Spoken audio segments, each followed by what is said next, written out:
Well, happy Sunday Fun Day chat. Oh, we've got a little bit of a guest coming up here.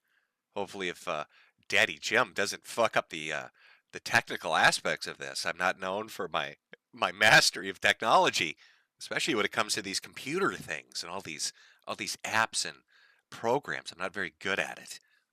I'm talking to a guy that used Skype for like 20 years. I rode that shit into the dirt. I'm kind of a little old fashioned. So hopefully we can get this guest on. We'll be doing that in just a little bit here. Let me just get things arranged a little bit. You might have noticed the YouTube super chats are off. The town I live in, we've got like 482 fucking banks here. So we switched banks, found a place that was a little better, had a little bit better interest rates for savings accounts and all that. Thought we're being super smart. I forgot. I forgot when it comes to Google and YouTube, nothing's instantaneous or easy. You can't just switch something over. You can't make it just fucking work. You've got to you've got to do all this confusing, like, oh, you enter your information, and then we're going to send you an amount of pennies, and you need to count the pennies and then send it back to us. And if you do it just quick enough, we'll make your shit work. But if you don't do it quick enough, or if you miscount the pennies, there's going to be trouble for you. So I've got some things to work out. I haven't I don't know what's going on with it. Okay, it's not my fault. I'm smart. I'm a smart boy. All right, I've got a highly educated smart boy over here. It is in no way I've not fucked something catastrophically up. You can still do memberships and the little stickers, but if you want to send in a super chat and say something snarky, you'll have to use Ko-Fi. Ko-Fi or Cash App until I can figure out what the fuck I've done that's wrong. What I've done that's a mistake. I'll need to recount the fucking pennies. So I thought I'd do a little, I think for Sunday Fun Day stuff, usually we talk about goofy shit. This entire, I'd say, past month and a half have been pretty interesting if you've been following along with what's going on. If you haven't and have no idea about it, it'll be more entertaining. But it delves into the realm of VTubers, which are basically just its own little universe of fast growing, super popular universe that I'm too old to be a part of. I can't make the dancing pudding rig work in 3D. My bones are dust. I'd just decay into the fucking floor. It would be a horror show. But for those young kids out there, all you people that have your limbs that function, I'm sure it's a great fucking time.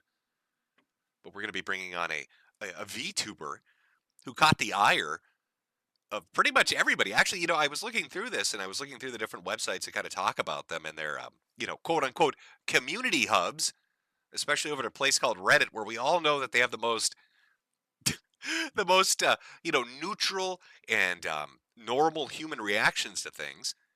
Not fucking crazy people at all. Caught the reaction of them, people on social media, and of course, what intrepid reporter that was going to teach them a lesson because they are a horrible neo-Nazi. Now, I'd like you all to get your Nazi salutes ready here as I get this set up to go. Oh, how are we going to do this? What's going to happen to my audio, I wonder? Oh, oh, okay. All right. It says I'm ready. I love being ready. All right, let's see if I fuck this up catastrophically. First, let me check to make sure that the audio didn't just suddenly turn into dog shit. Because I somehow managed to do that quite a bit. No, I think it's good. All right, let's send my invite out to our mystery guest. Can you guess who the mystery guest is? I guessed. I probably not. It's probably still a mystery to you. Hold on. Okay. Now we're dual streaming, by the way, so you can watch this over here on YouTube, or you can watch it over on their accounts. God, I hope they're not suicidal enough to actually dual air this over on Twitch. Oh my God. If you're listening right now, that's a horrible fucking mistake. Should I drop a few N-bombs? What's not allowed on Twitch? Oh God. Oh, this is a mistake. Holy shit. I didn't think about this. No, you don't want to do this. I was banned. I'm pre-banned on Twitch. I forgot to mention that. I made an account and I never streamed there and they banned me. Oh, this is suicidal. Let's get it going. How to kill a career in 5 easy steps. Here we go. Step 1, send the link. Step 1, the link is sent. Oh, this is a catastrophically bad idea. I really probably should have thought it through a little bit, but I didn't. Oopsie. Whoops. Oh no, that was oopsie doodles. Let's see if they got it.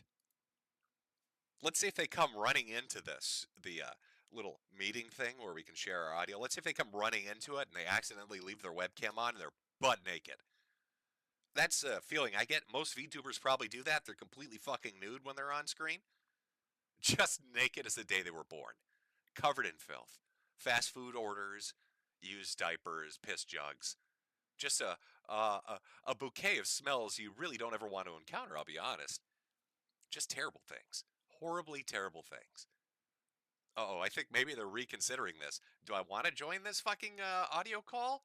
Huh. I didn't really think about that. Do I want to let this particular individual onto Twitch to say horribly racist and, well, words that really aren't even in the dictionary anymore? They're like so old-fashioned in their slurs that we don't really keep account of them anymore. Give them a few minutes here to join. Have they been struck by lightning? Have the gods reached down and decided VTubing has reached a point where it shouldn't proliferate anymore? It's not allowed to continue anymore? Maybe, chat. Uh-oh. People saying quiet Jim. Oh, hold on. Hello?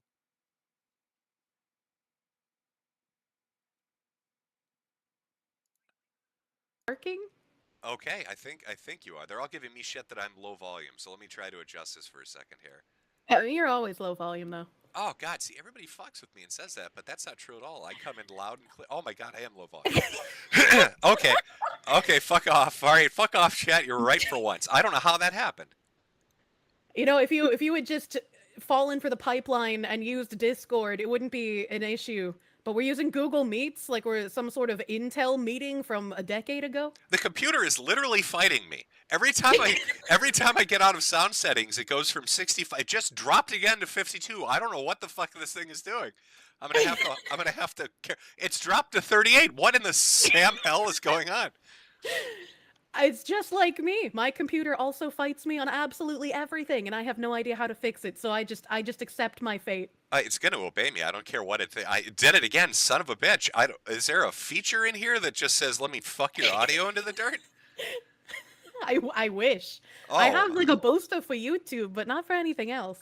Oh, hi, we're Google. Let's just fucking wreck your shit. Settings. Let me see. Is it okay? Microphone. I'm sorry. As I'm doing this live. See, I don't check anything ahead of time. I'm horrible. Well, your spine is already collapsing in on itself. Would becoming a femboy for using Discord really be that worse of a fate? Well, see, when you're this crippled, and, okay, not only am I hideous enough as a man to try to pull off the woman thing, when you're this crippled, you don't even have the energy to like put the makeup on. It would really be a poor effort. The only person that would be sexually attracted to me in a dress would be short fat otaku. Oh, I mean, fair. Dev would like it. I'd be like, hey, baby, I didn't even shave. He'd be like, that is the hottest shit ever. You were the prettiest girl I've ever met. Yeah, just throw some of the blush on the beard. Hide it a little bit. Oh, yeah. Oh, there you go. Well, I gave him a little bit of a preamble. And again, if my volume is going up and down, I have no idea. It's Google Meet is doing it to me. I'm sorry. Hopefully, can you at least hear me? Am I coming in clear to you at least? Yeah, I can hear you. I have my PC volume boosted to like 100%, so I can't make you any louder, possibly. Good. That's how we want it. We want this to be as scuffed as possible. I want this to be exactly the most ghetto shit that has ever existed. That's what I'm going for. That's what I'm doing. It's real boomer hours. Yeah, so I was giving him a little intro, just a small little taste of an intro, and I didn't really go into any details, but you've had a hell of a like month and a half going on here. Yeah, it's been pretty crazy. Everything started actually in March with a whole bunch of just seething people on Twitter trying to get me taken down from my sponsors.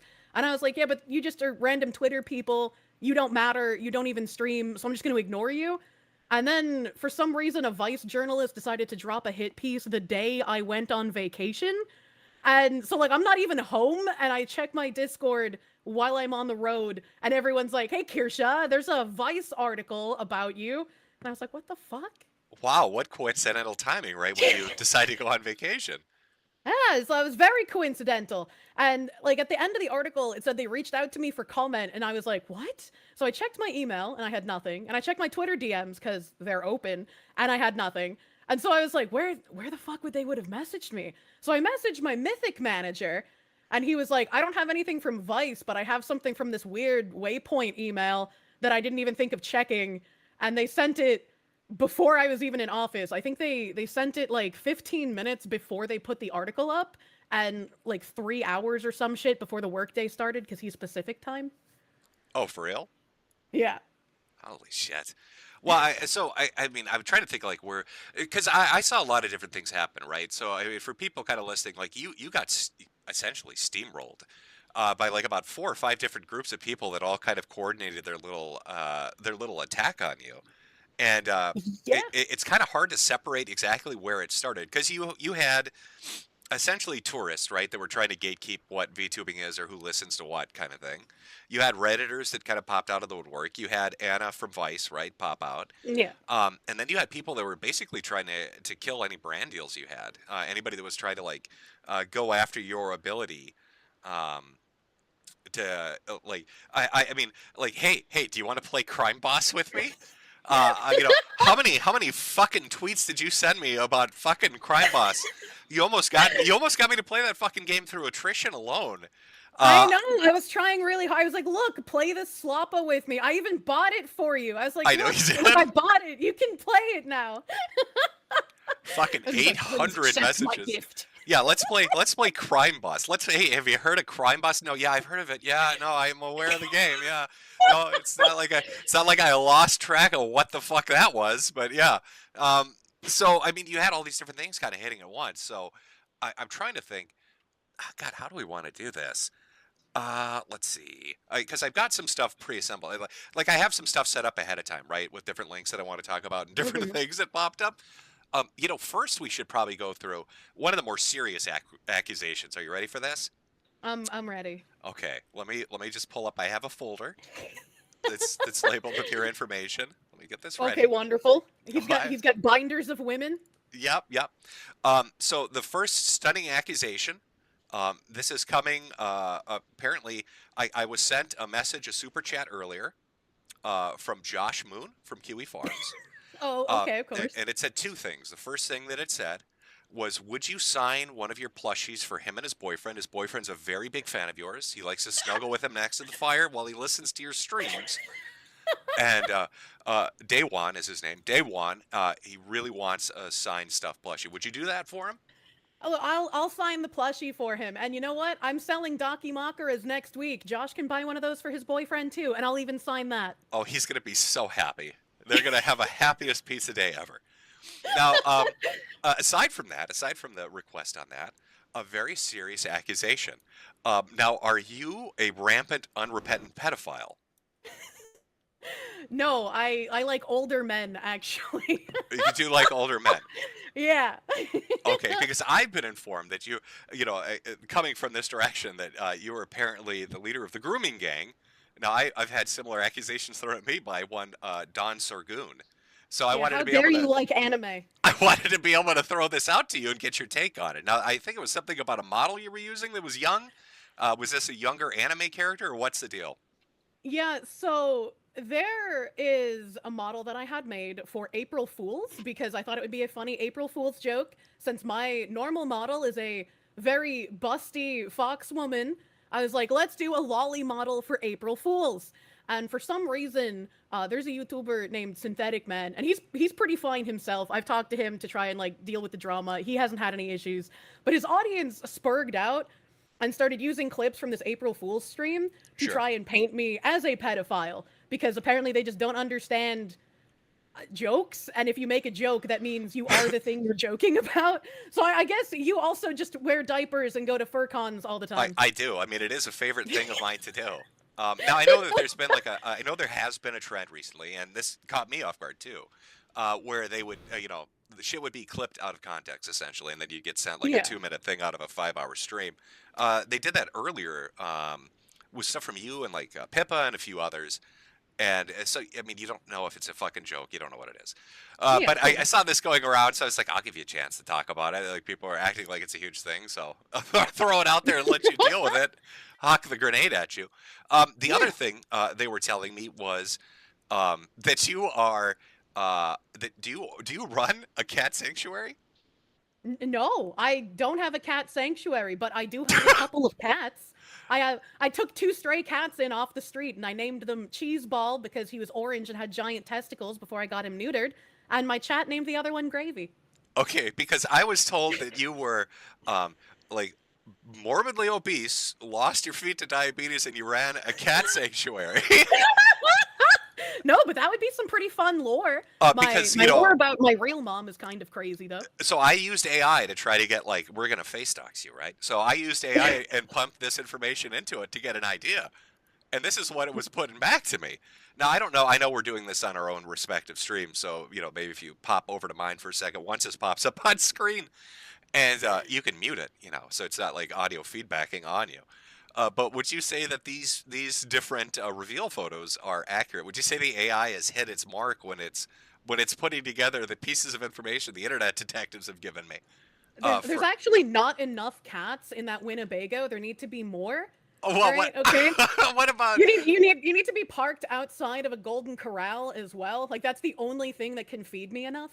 is that right? Well, I That's like correct. I like the fact that it was the fact that it was supposed to be like 1,000 cats. Like the image I got was like living in like a trailer with 1,000 fucking cats. Oh god, they're screaming. They are. There's blood. For some reason, the fucking AI decided to put. There's one of them where there's like, I don't know. Let me see if I can find it. Oh, this one. Look at that. I don't know. This was not inputted, by the way. I'm gonna claim to be completely innocent on this. But if you look, their Claim. thighs, their thighs are bleeding, and the cat's mouth, he's vomiting blood. The cat is vomiting blood up like an attack. What the fuck? Oh, you see, this is after when I tried taking some pointers from the tranch. I saw how they were dealing with the alpacas, and I was like, you know what? They got a good thing going, and I need to take some advice from them. And this is how I'm gonna handle dealing with my thousands of cats in my Winnebago.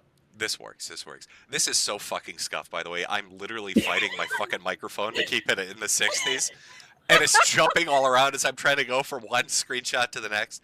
You're Okay, actually the man screaming at clouds right now. that's I am. I am very much the man screaming at clouds. All right, now that I got the goofy shit, I just wanted to throw that out there. So you do not, in fact, run a cat sanctuary, and you're not a fucking unrepentant, super hungry pedophile. So I think we've No. cleared that up. Then again, if there's breaking news, like a year or two from now about some psychopath with 100 cats that got arrested with a daycare in their fucking trailer, we know you're lying. Well, you'll have to cover that if it happens. I think the most recent thing is people got mad at, and this is funny Mhm. because Anna Valenz also went after Moonshine on Twitter as well. Because Moonshine, he's the guy named Pussy Licking Wally. Well, that one's And gonna get some attention. Yeah. Moonshine is a South Korean living in the U.S. and he goes to like white nationalist rallies in the woods and like goes spelunking with them. And I'm like, you are the bravest South Korean man, because like, what the fuck are Are you you sure doing? that's not like the alternate identity of Hank? Do you know who Hank is? No. Hank is the sidekick. He's like the assistant to Johnny Somali. He's this Oh, South Korean dude who you remember, like there was a picture of a South Korean dude dressed up as like a Confederate general. yeah. Yeah, that's Hank. So I thought maybe like he's got a dual life. He jumped into VTubing now that Somali's going to go to prison for an eternity. Moonshine does stop motion animation with Kit Bash figures that he makes, and he sold two figures of mine, one for like 10.2k and one recently for 8.1k.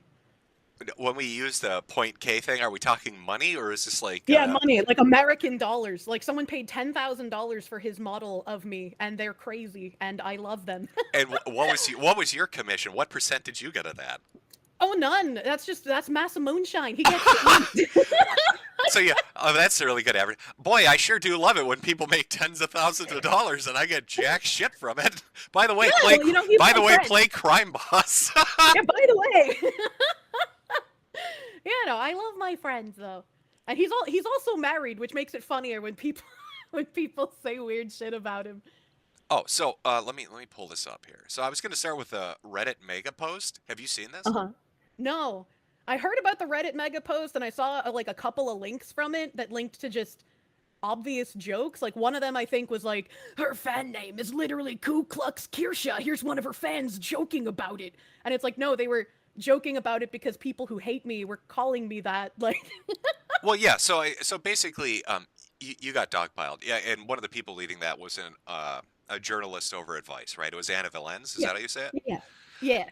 And you can kind of feel, you get the feeling too when you're looking through this as it was kind of taking place, that they were sort of directing it or helping to kind of facilitate it. Because even in this Reddit mega post, right, on this subreddit that's got 250,000 users about VTubing, Oh, that's a they lot. link directly to Anna Valen's article about you, and the first one, the Vice article, right, that started all of this. But it says, evidently, it is necessary for this compilation to exist.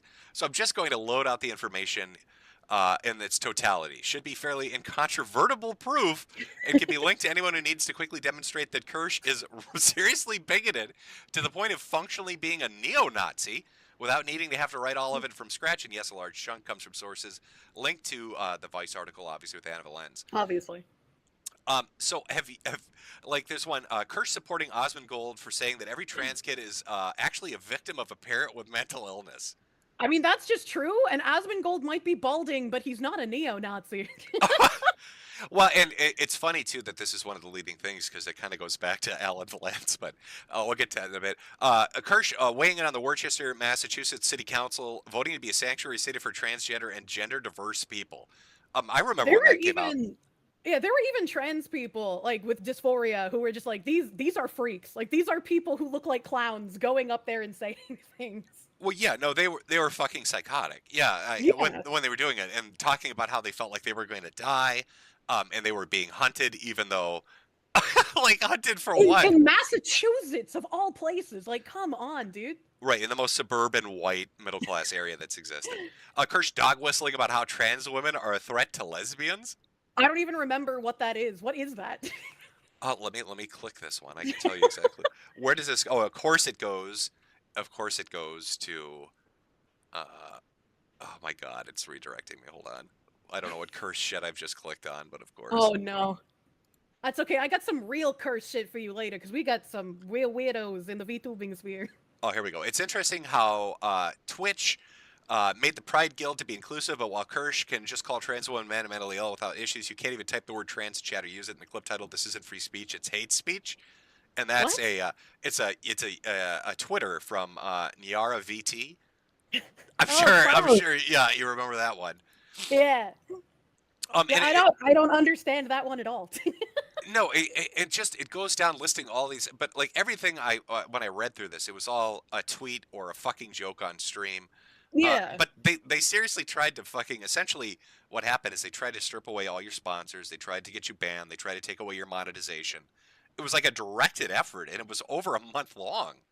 Yeah, it was insane to just have to deal with this so constantly and it feels very obnoxious to have to correct lies so often and especially when I'm getting pelted from one side for being a Nazi and they're going after my sponsors and then being pelted from the other side like, "Oh, this bitch is a liberal pedophile." And it's just like, "What? Please let me catch a break, brother." Well, what I've noticed, like with the VTubing stuff, is I always thought the internet was cyclical with what got popular. You had Let's Plays for a Yeah. while before that, like retro video games and people getting overly mad at them, that kind of thing. But like VTubing is like the next thing, at least as far as I'm concerned, because you can see the audience migration to it. When I look at like a lot of VTubers now, like Peppa or people like that, their audiences have exploded. Like yours has grown quite a bit. I mean, you went Yeah. from being smaller, now you have like what 70,000 followers on Twitter, 50, 60,000 on Twitch. It's like this thing that's growing and growing and growing. And a lot of what it feels like when I'm reading like all these complaints that are coming at it is like sour grapes. It's people that are pissed off they didn't jump on the gravy train and don't really understand it a lot because they don't get the in jokes to video games or anime or any of that shit. And feeling like they can't get involved, so they're trying to tear it apart to restructure it somehow. Well, I feel like anyone can really get involved with it, right? Like nobody says, "Oh, streamers fell off. Like there's no point in becoming a streamer now Sure. because, nobody watches that anymore." And I kind of felt like VTubing was a natural progression, and I know VTubing comes from idol culture in Japan, so it's diametrically different in that way. But I grew up, right, like in middle school and high school, I was watching people like Sargon, like yourself, like other people in the so-called skeptic sphere back then, and everybody used like PNGs, right? Everyone was a PNG avatar. They didn't show themselves. And so using an anime avatar is just the same thing in my mind, except it's anime instead of like a Western drawing. Like even Josh uses like the slobber mutt and the news hamster, right? So it doesn't make sense that some people have such a rabid anime hatred if they also come from that same sort of sphere. And like give a little bit of leeway to like Jersh because of all the stuff he dealt with on like 8chan and whatnot back in the day. Well, and I'm not even really talking about, like, I get Josh, and his anti-anime thing, but I'm not even really talking about him specifically. I'm talking more about, it seems like the majority of these people come from Reddit. Yeah, Um, that's that, I guess, the shit on every Redditor, but from what I've noticed, a lot of them seem to come from Reddit, and they'll have like a Blue Sky account. You can almost, when you're looking through their social media, you can almost kind of pinpoint exactly who they are based on what you're looking at, because they have all pretty the much. shit in their bio you'd expect from the different, pride flags and pronouns and links to, yeah, like Blue Sky and shit like that. But I don't know. It just seems like a concentrated group of people that aren't really into it that just want to fuck it up because they're mad about it for some reason. Yeah, all the like Redditor and Tumblr people want to come in and be like, "Oh, this is just another space that we can push all the bigots out of." But it like anime has always been like more. I want to say right wing. I don't want to like use that as a solid thing, but it just feels like everyone who had been into anime always made like edgy jokes, always made edgy references, always was into like edgy kind of content.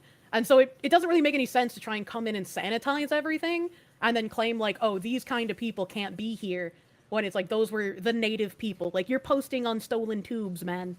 Well, right. I mean, like, I think everybody here has seen at least one episode of Cardcaptor Sakura where she's listening to a Hitler speech. So, I mean, of course, anime is very right wing, but Yeah, um, every K-On fan is a Nazi. we know this. It's factually accurate. I mean, you can't watch Sailor Moon without Mercury or Mars trying to put somebody into an oven. Exactly. It's concrete proof. I don't know what's with these people, but Yeah, I don't understand. yeah. So I mean, what do you think initially drew their attention to you? Because I mean, you had this group kind of dogpile your ass, and we'll get more into it. But they're compiling lists. They're writing hit piece articles. What was like? What was the thing that started it? What drew them in? Did you piss on the hornet's nest or what? I wish I could tell you because this originated from like some seething fan of like Niji Sanji. And Niji Sanji has like a bad reputation in the VTuber sphere. Like they're called a black company. People make their name into like a little racist term sometimes, and they've had a lot of controversy where they've driven some of their talents to attempt to commit suicide. They've terminated their talents. They've treated them very poorly. There have been some talents who make racist jokes and they get terminated for it. Other talents make racist comments that are very clearly not jokes and nothing happens to them. And like even their CEO had to come out and give like a groveling apology for one of their talents who had attempted to take her own life multiple times. And when they terminated her, they were like, "Oh, the results for our finances of terminating this talent will be negligible." Like it was just the wildest thing. And so this person that went after me was like a fan of that company. And like yeah, I've lobbed a few shots their way before. They have talents behind the scene who played insider baseball trying to get artists to not work with me because I'm a terrifying bigot. So it's like I don't know. I guess they just didn't like me because of things I said about Niji Sanji. I have no idea because I wasn't really doing anything different, but I had a couple of tweets that caught the algorithm. I made like a joke about the body cam stills of like there was that one woman who looked like some video game character screaming at a police officer and she got shot.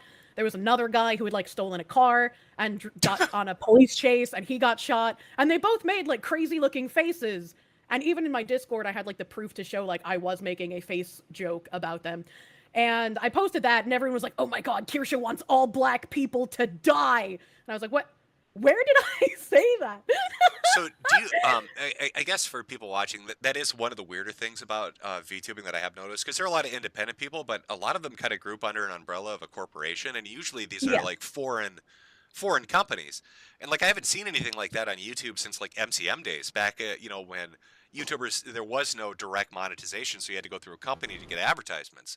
Yeah. So you had like one or two companies controlling like everybody because they wanted ad revenue. Like, why is that the way it is in VTubing? Why are people all falling under the umbrella like two or three different foreign companies? Well, the big VTubing companies are Hololive and Niji Sanji, Sure. and there were obviously other VTubers before that. Like I can't remember names off the top of my head, but you had like Kizuna AI, and you had the other four horsemen of VTubing before that. But Hololive and Niji Sanji are the two big companies, and so when VTubing sort of came to the West, it was like sure you could try to be independent, but if you have a VTuber company, you're going to be more successful. You're going to have, the branding of the company behind you. You're going to be more successful. And so English companies started popping up, and some of them have been successful, but a lot have been very scammy, reminiscent of the MLM stuff that were for YouTubers back in the day. Right. And there still is that sort of I need a company to be successful. There are still VTubers who have like very successful communities themselves and still decide to go into a company after that. And I don't know what the contracts look like because I'm not in a company. But personally, I feel like if you build your brand and you're doing well as an indie, and you can maybe get like a contracted manager, which is what I have, he goes and gets sponsors for me, and I pay him a commission based on the sponsor. But I wouldn't want to give up a percentage of my income that I make to a company because it could be anywhere from like a 20% split to a 50% split. Holy And shit, you guys are paying Steam levels of fucking shit. Like when game yeah, companies, when developers put their stuff up on like Steam or even any of these other platforms, really aside from like Epic, I think it's like a 30% cut. yeah, so it depends on what specifically it is. So I think sometimes companies will structure it as like, okay, for merchandising, we as the company are doing almost everything. So you're going to get like a 2% to, I think is the lowest I've heard. And I think 10% is like the highest I've heard for companies. I could be wrong. Again, I'm not in one. And then there's like, when you get super chats on YouTube, YouTube will take the 30%, your company will take like another 10 to 30%, and you're left with whatever's after that. Oh my god, this is Yeah, poverty yeah, level. How the fuck are you guys? Okay, because I maybe I get that with like the television appearances and the merchandising deals because I've seen that with the amount of money that people are making, or at least the amount of exposure they're getting. yeah. But that's a lot of fucking money, 30 to 50%. I'm actually kind of shocked by the amount of percentage that the managers are getting or these companies are pulling in. Yeah, it'll just depend on everyone's contract. It could be different, right? Like some companies will be like, okay, you guys can keep 100% of all of your super chats and donations, but when it comes to merchandise, you're going to get even less, and the company will take a bigger cut. It'll just all depend on what the company is, what they're offering. And I think the only company that was really, really transparent with what their percentages were was Idle Corp, and they were an Israeli-owned VTuber company Oy that vey. I Ugh. actually, yeah, oy vey. Israel almost became my greatest ally. I did sponsored watch-alongs for them, and I was talking about management conditions with them as well. Because I don't think my brand fits under a company. I wouldn't want other girls to get backlash for like the shit that I say. So I would only really want to have a contracted manager kind of situation. Wow. Okay, so given the amount of money that these companies are making, does that lead you to suspect that maybe like the hit that kind of came after you because you were starting to gain an audience, you were getting more and more, not you were starting to kind of branch out and attract brand deals like the Crime Boss thing and other stuff, right? Yeah. Where it's like a mutual exposure kind of thing. Do you think that these big companies saw you as like a threat to the pool and were like, we need to knock her down a few pegs so we can get more of the money she's taking up from us? I really doubt that because I mean, there's way more successful indies than me. Like if you look at Fillion or Shy Lily or like Bow the Whale, they all get higher viewership than I do. They're less controversial than I am. They make a ton of money. And like Cinder as well was somebody else who was in the news recently because she was practicing, the it's just business kind of thing Oh, well, where she would just backstab people. well, with like Cinder, I did hear a little bit about that. So wasn't Cinder basically running around kneecapping people to keep them in house so they wouldn't like go out elsewhere or get too popular? Yeah, so she was friends with a bunch of people, and they all used, similar artists because once you get like really large in VTubing, you obviously want to go to the very well-known artists, and you get very good models, very good rigging. You don't have to worry about people scamming you quite as much, except for Bao. Unfortunately, she seems to get scammed very often, and it's very sad, and I feel bad for her. But Wow, that's tragic. What's Bao's contact information? I got a hat deal for this person. don't take advantage of the whale. She just wants inflation pornography. We can put that on a hat. You know what I'm saying? I'll figure out a way to make that work. The Ethan Bowberry. And There there's just, I don't know. I forgot where I was going with this. That happens often. Okay. Well, yeah, no, I just brought up Cinder as like it's like an offshoot thing. So, okay. So this starts. You don't really know exactly what started it, but Yeah. they're kind of gunning for you, and it starts to kind of pick up momentum. But this fucked with your money. This fucked with your ability to do what you do. Yeah, it was really unfortunate because like I had all these people suddenly believing a bunch of shit about me that wasn't true. And like I probably overshare on stream compared to other people, you know? So a lot of my growing up is known, and I've never been shy about talking about how my mom kind of abandoned us for a few weeks. Like I thought she was going to the grocery store and she didn't come home, so I was like, okay, maybe she got drunk at a bar and I'll see her in a few days. But Wait, after she like really did that? Like the actual "I'm going to go get milk," but never came back? yeah, she did that all the time. She would go get drunk and then, you know, either get arrested while she was out or just like stay at a friend's place and then come back a few days later and be like, "Oh, sorry, I was out drinking with friends." Oh, brutal. Yeah, you know, that's wonderful. But at one point, she was gone for like a week and finally called and was like, "Hey, I drove to North Carolina. I lived in Massachusetts, by the way, at this point. So she drove from Massachusetts to North Carolina for reasons unbeknownst to me, even as a child. And she was like, I met a guy at a bar and I'm bringing him home with me. I can't wait for you to meet him. So she was gone for like two or 3 weeks total. And she finally comes home and this guy walks in. He's not wearing a shirt and he has SS tattooed over his heart and he has multiple swastika tattoos. Oh my God, a Sweetie Squad member. I know, Sweetie Squad back in the day. So she dated him for probably about a decade, and he was not a good person. And he also, I thought you were gonna lean into that. Like she dated him for like a week, but a decade. oh no, yeah, Not only did she date him for a decade, he convinced her to get swastika tattoos, and she also got the SS tattoo over her heart with his initials because she's crazy. And I was like, Mom, why are you getting swastikas tattooed on you? You literally rented out my bedroom to a large black man. I don't understand. And even to this day, like she hasn't been dating him in a long time. But the last time she lied about killing herself, I found out that she was cheating on her weed dealing husband with the Nazi. Because my brother let it loose that she likes to pretend that she's bedridden, but when the weed guy goes to work, Are you like she'll get up and go fuck the your Nazi. your life is like the American version of the Trailer Park Boys? What the fuck am I listening to? Yeah, yeah, that's why I don't have any VTuber lore because I wouldn't be able to remember it, and I think my life is actually just enough. Holy shit! In one paragraph, you went from her neo-Nazi boyfriend to the black guy she dealt drugs with living in there, and and there's a prison trip and drunken wanderings around the country. Just a typical week at my house. Yeah, it's I'm throwing a lot of information at you at once, but there's a lot of mom lore when it comes to me. My mom was not a good person, and so like watching people online call me a neo-Nazi with like what I grew up with is always hilarious to me. It comes at rubs you the wrong way, does it? Yeah, it's just like what the hell, dude? If they actually had to deal with my mom or the people she dealt with, like they would crumple. So okay, so you've you've got all this shit coming down on you as a tsunami. The Reddit stuff starts. Maybe it's a corporation doing it. Maybe it's just fans of the corporation doing it. But then we get the journalist that jumps in. Yeah.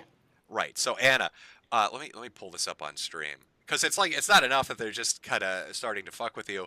They actually write this. Why is the gamer subs VTuber pushing the great replacement theory? Meet Kirsche. One of her fans is a bona fide Nazi. Yeah, I had a plushie sale back in like end of November, beginning of December last year. And I had been retweeting all of the plushies because they finally started shipping in April. And obviously, I appreciate anyone who buys my merchandise, right? Like you're spending money on me. Thank you. That's wonderful of you. I appreciate it. So I'm retweeting all these plushie pics to show off fans showing their plushies. And one of them was a femboy. And I was like, oh, I like your gloves and your boots. They're cute. But apparently, in one of his pictures, there were like Nazi books, and there was a swastika on one of them that was like 2 pixels wide. And I didn't inspect these images like a forensic detective, so I didn't notice it. And then everyone was like, "Oh my God, we knew it! She's a Nazi. This confirms it." Well, I mean, shit. When I did when I did the DeviantArt series, making fun of like the different artist groups, Hmm. almost every episode that I did on that, I'd have people from that particular group, the people I was making fun of, send in like fan art of shit. You never know who's gonna watch your shit or who's gonna Yeah, like it. right. Especially if you're not like outwardly courting it. I've never seen a stream of yours where you're dressed in Nazi regalia, so I don't know how that's on you. I don't even have anything that looks like it could be misconstrued as Nazi regalia even. So, but I mean, you went through it because we hadn't seen this for a while, right? Okay, so as gay as it sounds, back during GamerGate, right in 2014, Yeah. a lot of the people, anybody that would kind of speak out against that or even talk about it in a non-neutral way, would get just fucking hammered by journalists. And then that kind of went out of fashion because there was blowback for that, right? And Yeah. it seemed like it was kind of a dying art. You really didn't see it outside of politics, like outside of Trump getting shit on by everybody in the media. Most normal users didn't. But you actually had this happen to you where Anna was like, they were out for blood. I mean, it wasn't just one article. They were tweeting about it. They were talking about it constantly for a fucking month.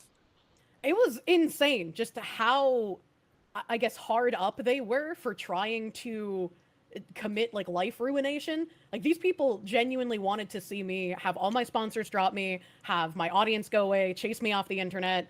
Like they were like, some people don't deserve a platform. Anna was even trying to call this VTuber gate as like a gamer gate equivalent. And I was like, that is so cheesy, man. Yeah. Like VTubing is niche, and so there's cancellation attempts occasionally. Sometimes they'll work because people, court that kind of audience, and their audience is just like, oh, we hate you now, fuck off. But like, it's kind of rare for it to actually succeed, and I'm kind of glad that it's going away at this point. Well, it just again, I mean, I feel like there's part of it. I mean, yeah, I get there's an ideological bent to it, and there can be other reasons like trolling and stuff. But it just I feel like there is a pull to want to attack it because of how popular and profitable it's become. Um, like fuck, I mean, look at like Roblox. There's a game in Roblox, some farm simulator. The kid that runs that, he's like 16, has made, I think he's almost at like 10-20 million dollars off a That's fucking. insane. Yep, yep. It's a stupid fucking farm simulator that like 100 million people play. It's ridiculous. That Um, is ridiculous. but when you hear about somebody young, right, who doesn't really have anything going for them, they made that amount of money. I think it just pisses people off. And I wonder if Yeah, part of right. part of what Anna's pissed off is they're thinking like, oh, you're doing this VTubing thing and you're talking to video game companies, you're talking to other people doing this on your own. And that's kind of what I wanted to like segue into was what happened with the crime boss thing. Because Yeah, I and remember they you talking about this fucking game nonstop, nonstop cheerleading this fucking game, I unendingly loved that positive game. about this fucking game, and then they basically shove a knife into your back. Yeah, it was really disappointing because I mean I felt like I was the only one who talked positively about the game. It came You out in you literally 2023. were. You literally were the only person I heard online talk well about this game. So it fucking floors me that they did this. They weren't even being added. Like everyone was focused on gamer subs or U2s or Uwu market because that's like where my merchandise was. And so the fact that like they had zero backlash, they had nobody publicly talking to them. I'm sure they had some like other creators behind the scenes who probably messaged them because in the creator program there were three of us. Sure. I can't remember the names of the other two creators, but there were three of us that were basically building the creator program for in-game studios. And when they like released our names and one of the other creators, I think it's like Mario in a top hat or something, when he found out that I was a Trump supporter, he was just like, I don't want to be in a creator program with a Trump supporter. That's a Nazi. And I was like, what? I don't give a shit what you are, bro. Like we can be in the creator program and just never Did you interact. explain Like to I him? don't. Where you're like, there's Chuck Norris is in the game, right? Like you understand? I Who's in didn't the even have fucking a game? chance. I didn't even have a chance. I was just told like, oh yeah, so one of the other creators left because you were a Trump supporter, but like also I'm a Trump supporter, so we didn't care that he said that. But I guess Vice dragging me for tweets taken out of context was too much for them to handle. And I was really disappointed because I was like, hey, would you like at least talk to my Mythic manager? Because like this is all out of context. I'm getting in touch with a lawyer. I'm going to be dealing with this. This is libel. And they were like, no, it's a unanimous decision. We can't work with you anymore. Now, after I mean, I know we're kind of jumping ahead a little bit to the end of the story, I guess. But have they reached out after all of this, after the fallout, after the articles got taken down, after Anna No. slunk off into the fucking sewer? Nope, they haven't reached out a single time, which again makes me feel very sad because this was a game that I really, really loved playing. And that's why, like, people were like, oh, she's retarded for doing something for free. And, like, yeah, maybe I am, but, like, I really liked the game. And when you like something, you're more willing to put time into it and not get as much in return. And especially because they were planning on working on making a DLC with me as a playable character, I was like, eventually I'll get my dividends, right? Like, I don't need anything right now. Yeah, because I honestly was almost considering playing this fucking thing with you because you wouldn't shut the fuck up about it. It's just like pestering your father to play a game with you. Right, right. Well, I mean, I would have rather played like something like Generation Zero, which is a fun, glitchy game, but fun. I think all the devs have committed suicide because it sold so poorly. No. Yeah, it was a sad story. They updated it and then threw themselves off a bridge. But Oh my god, the devs killed themselves. Let's play their game now. well, they gave it their effort. That's A for effort is what counted. But I'm kind of surprised because yeah, you did advertise this game a lot. I associated your name with it at this point. I think a lot of people did, yeah.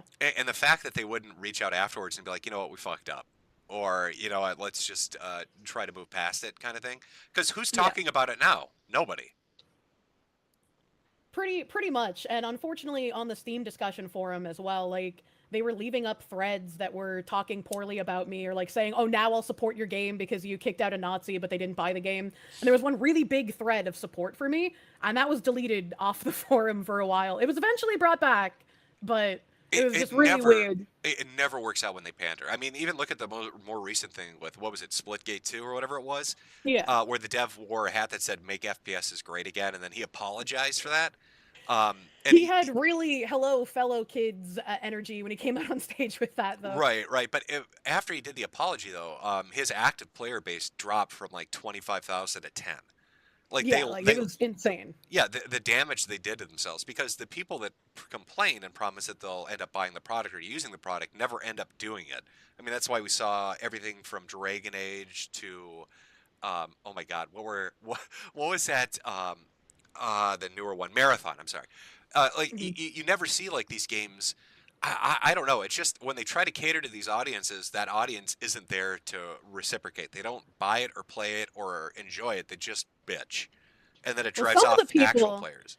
Some of the people got bullied enough, I guess. Well, not bullied, but like it got called out enough. Like, "Oh, you'll never buy the game. You're just virtue signaling." So some of them did buy it, and then realized, "Oh, this game uses the word candy ass, which is a stand-in for the F slur, and this game has Chuck Norris, who's anti-homosexual.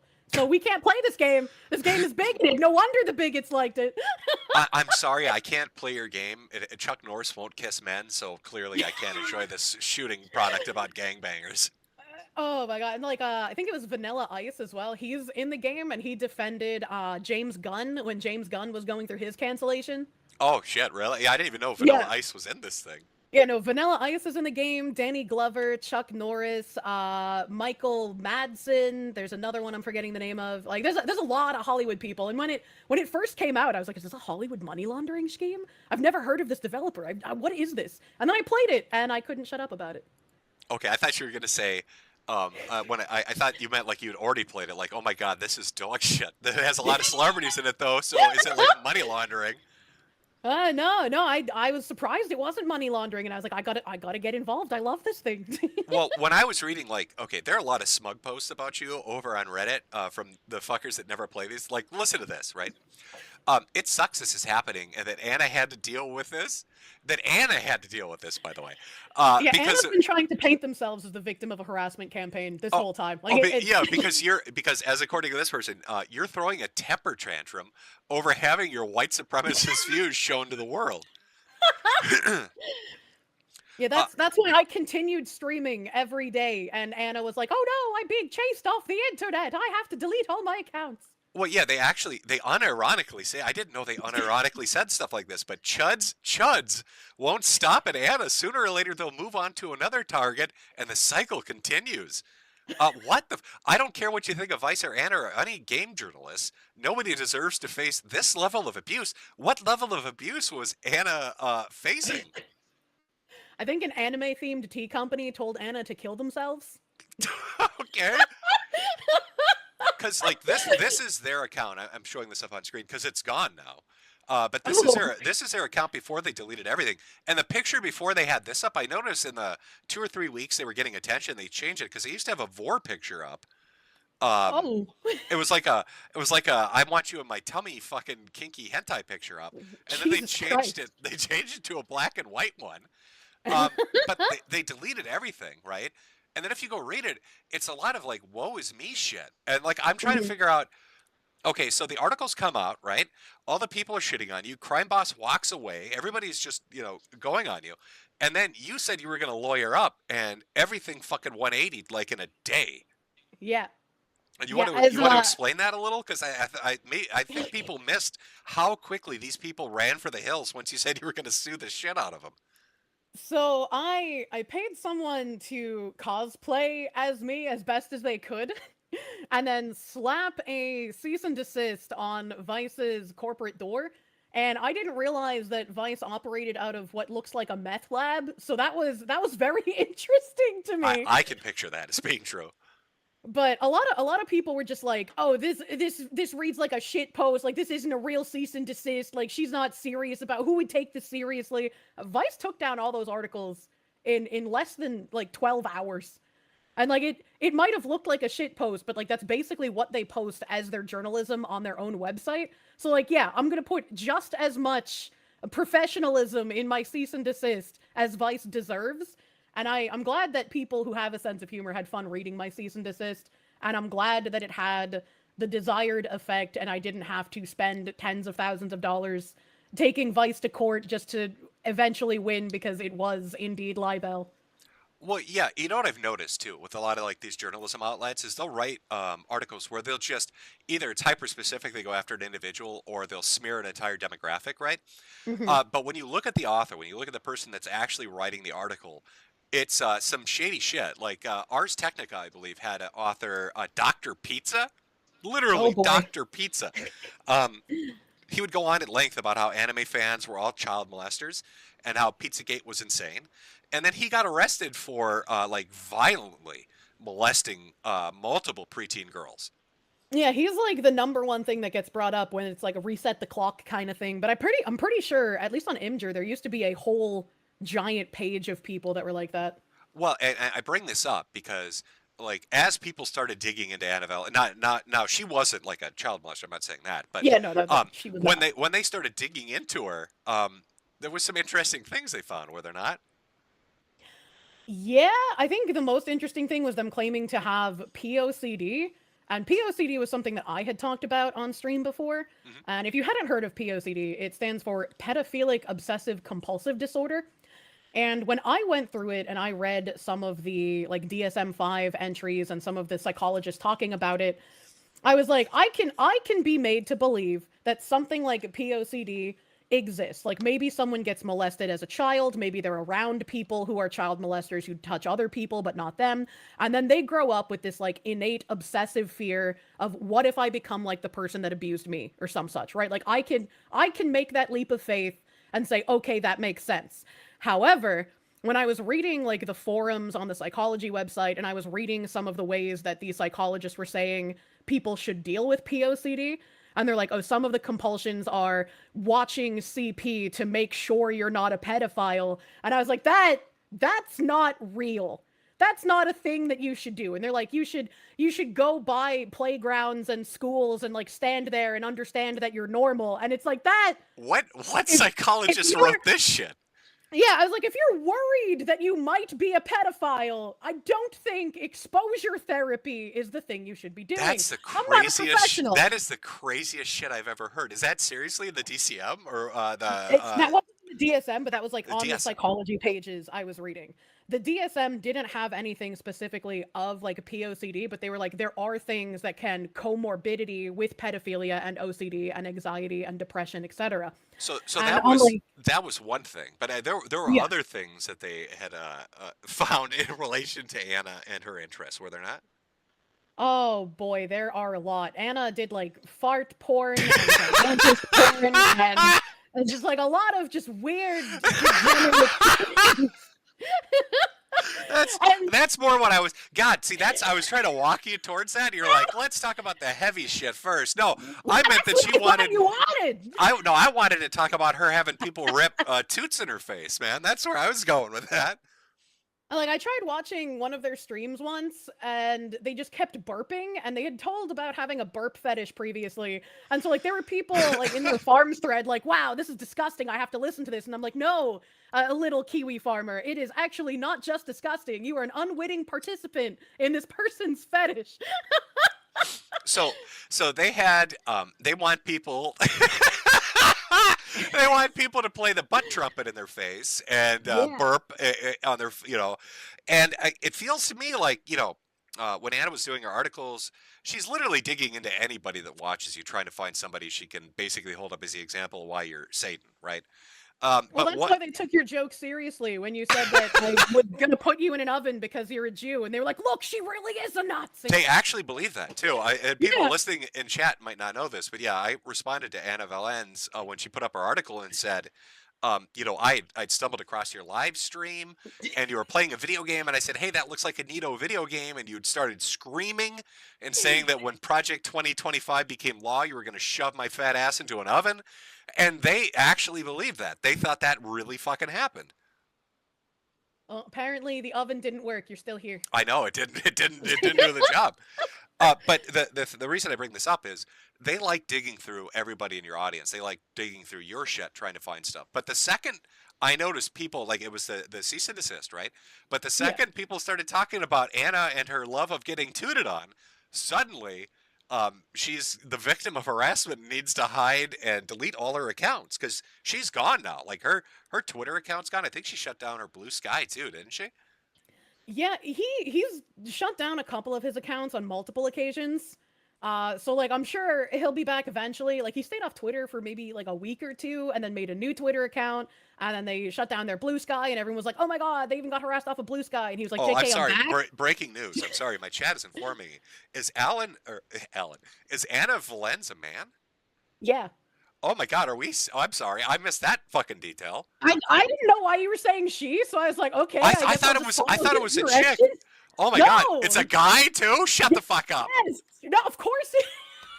Oh, come on. Let me. I've never looked at an image. Did you not see the fart clip, man? No. Oh god, okay. I have to go find the clips for you. Hold on. Yeah, you do. I need a. Like. Yeah. No, I didn't. Oh my Okay, God. Okay, hold hold on. on. First off, when I looked. Okay. No, this is such. God, this is poetic. When I looked up Anna Valens and looked at an image search, the first fucking thing is a GoFundMe fundraiser for Alan Valens. Help them pay their bills because of burnout. Yeah, they put that up after trying to get gamer subs to drop me, and I was like, wow, that's funny. That's real funny. And then everyone's Holy like, shit. it's far right Nazi VTubers trying to run an honorable trans woman journalist off the internet. Oh my God, they've got a Jay Leno fucking jaw. And one of their eyes is deformed. Is this the right person? And they're like they have looking a straight. thread. They're looking straight, but their eye is like off to the left. Yeah, the reason I think I got on Anna's radar specifically is they wrote a hit piece article on a VTuber organization called VAllure. VAllure is an adult ASMR VTuber company. So all the women in the company do like lewd ASMR, like blowjob simulator kind of stuff for like men, right? Like it's straight male pandering kind of thing, right? I don't want to use pandering because it sounds bad, but you know what I mean. Whatever, I get you. And Anna had asked them multiple times, like, oh, are trans women allowed to join your organization? Can trans women join? Like, do you accept trans women? And they would get summarily ignored on Twitter. And then the VAllure girls did a stream about, like, their new generation that they were going to be having auditions for. And Anna once again asked, what their stance on trans women are. And the leader, I can't remember her name. Are you, wait, I'm sorry. Are you telling me your entire career almost got sunk because of a guy in a dress who likes getting farted on? And Yes. people took this shit real? The guys in Yes. Crime Boss, the fucking retard developers in Crime Boss, the fucking dense retards at Crime Boss, literally disassociated with you because of a man in a dress who wants to have people rip ass in their face. Are you fucking kidding me? I wish I was kidding you. And the ripping ass isn't even the worst part. I think the thing that everybody would post every time Anna posted anything was they have an audio that they posted on Twitter themselves willingly about how they want to put cis women in rape breeding camps and they want to beat up that cis girl macaroni in a pot pussy so hard that they'll have to change the Please, women for the love out. of God, you got to link me to this. I want to read this on stream. I want to read this on stream. Let me get a picture of this person. Then we're going to read their rape fart fetish porn. All right, so let me go to our little Twitter DM thing here. Here's the macaroni in a pot breeding camps thing for that. Oh my God, is this? You're not fucking with me, right? This is real? I'm not. This is real. I'm not fucking with you. This is something that they willingly posted. Okay, hold on. Oh, by the way, just so you know, because I'm doing this just so ghetto style, if the Google Meets drops, I just got to restart a new one because it's like No problem. such a. I'll just assume Oh my that God, you got burped on. Where is this? They put this on. Oh no. Okay. Animal Lens. Okay. Helps to implemented by major media account for killing stories on trans criminals uploading disturbing rape fantasy. It's an audio. Yep. Oh my God. All right. Hold on. Let me put a picture up so people get an idea what we're talking about. Hold on. One sec. Sorry. Let me just give me a second here. I feel like there's an entire aspect. There's a dimension of this story that I was completely unaware of. Now, I'm putting a picture definitely. up. All right, I'm putting a picture up. Tell me if this is the right person, because I don't want to start going off if I've got the wrong person. I don't want to be an asshole to some complete innocent stranger. I'm deep in my tabs right now. Okay, I'm looking. I'm perceiving. It'll take a second because there's a. Yeah, that's the correct person. It is? That's the right person? Yeah. Okay. Yeah, that's Anna. Okay. All right, chat. Oh boy, we're in for a treat. Let me make sure I got desktop audio on. All right. So again, this is Anna Vellens. This is audio they made. Yep. Rape fantasy audio describing cis girl breeding facilities. Here we go. In the future, there are a number of institutions that emerge. If you are a trans girl or if you are trans feminine, you can go ahead and sign up for a reservation slot to an all-day access to one of many breeding facilities where you get to breed the shit out of that cis girl pussy. You can absolutely... Are you for real? Are you for... I'm sorry, because the audio is not probably playing for you. I know it's kind of fucky on the call, but... No, I just played it from your stream. Oh, okay. So it starts off, our story starts off where all the trans girls, right, get to go to the breeding facility and fuck the shit out of cis girl pussy. Yeah. This reminds, there was a joke. Okay. I can't remember what journalist it was, but it's probably one of the funniest interactions I've ever seen on Twitter. I literally laughed for a half, and I nearly pissed myself. I was laughing so hard. Some guy made a comment to this journalist, and she took it real, and she tweeted out, "Oh my God, neo-Nazis are trying to put me into a brat farm where they'll harvest girls' farts." And they were like terrified of brat farms and having their fucking farts harvested. This is what this sounds like. They're talking about land. Yeah. Let me play some more here. Devastate that shit, fucking destroy it, murder it. It's done. Like, they have to cycle the girls out because that pussy is absolutely out of commission. And, now we have breeding saunas. We have breeding bookstores, breeding movie theaters. Those are really nice. You have How did this person try to cancel you? How are they talking about a swastika that's 2 pixels wide when they have audio about raping fucking cis women in some tranny gangbang fantasy? Well, they're higher on the oppression hierarchy than I am, so people take them more seriously. This is fucking lunacy. This is lunacy. This makes it even more ridiculous. What the fuck were the devs at Crime Boss thinking?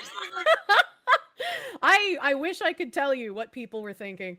I did send you 2 more of their fetish things. Oh, there's more. Of course there's more. Of course. Of course. I showed you the brapping because apparently you didn't know that. No, I really didn't. I knew that they had some funny stuff. Okay, hold on one sec here. Let me get this loaded. What am I watching? First off, okay, it's some what am I watching? It's some fucking inflated stomach dancing thing. Because they also have a vor fetish. Oh yeah, no, I told you about it. Yeah, okay.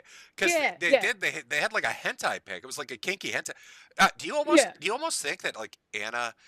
Do you think it's not so much they were scared of the cease and desist, but do you think they got spooked because people were starting to dig through their shit and there's something worse out there? Well, I went to Archive of Our Own, which I just linked to you as well, and I read one of their weird fan fictions on Archive of Our Own, and all of Anna's defenders reported my Twitch, and I got a 24-hour ban from reading their fan fiction. And Anna claimed that they were no longer posting on Blue Sky. They had a social media team posting for them, and they posted and actually that's not fan fiction, that's erotica. Okay, no. Okay, all right, I have to show this on stream. No, they're not gonna fucking believe me if I don't show this on stream. Hold on. Oh my god, this has actually become more entertaining. All right, hold on. I knew they were like, I thought we were gonna talk about how fucked up like this is so perfect. Hold on. Oh, please fart in my face. You need to brap in my face so we can fight the Nazis. All right, hold on.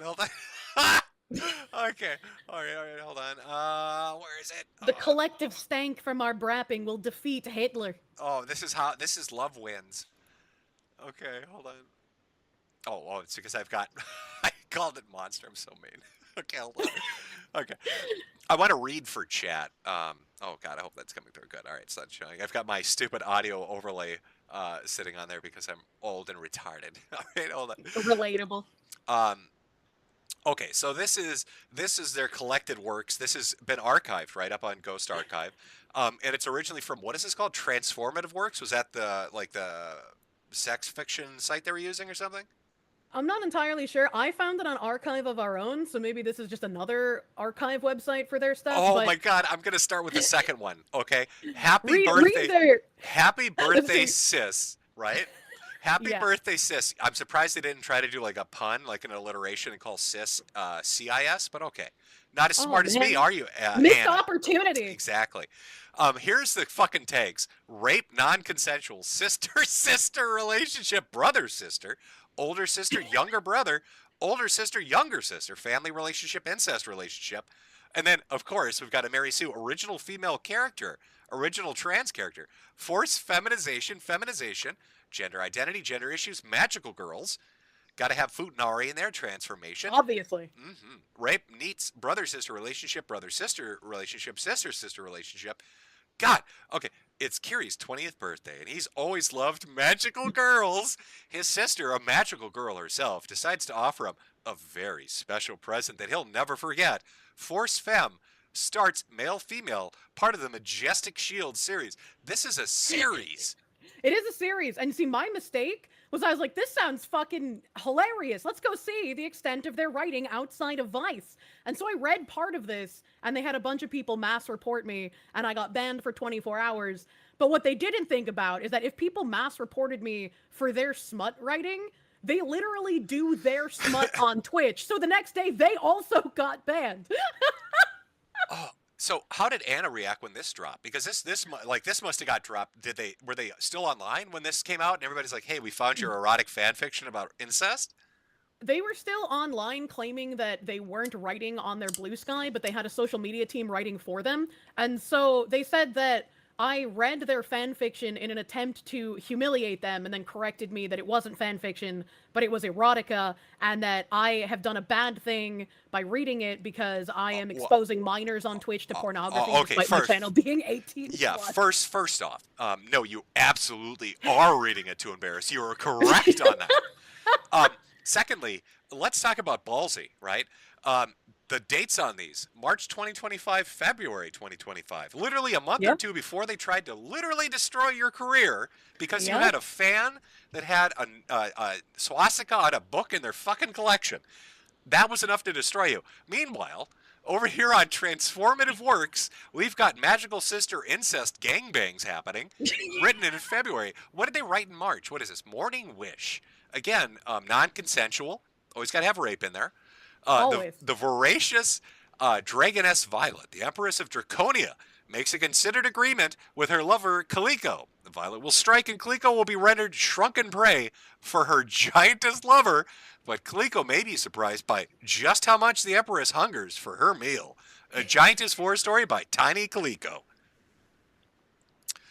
I can't hear about giantess vor kind of things without thinking of that really old video of that blue, I don't know if it was a Sonic character, but like that blue giant cat thing eating the human guy.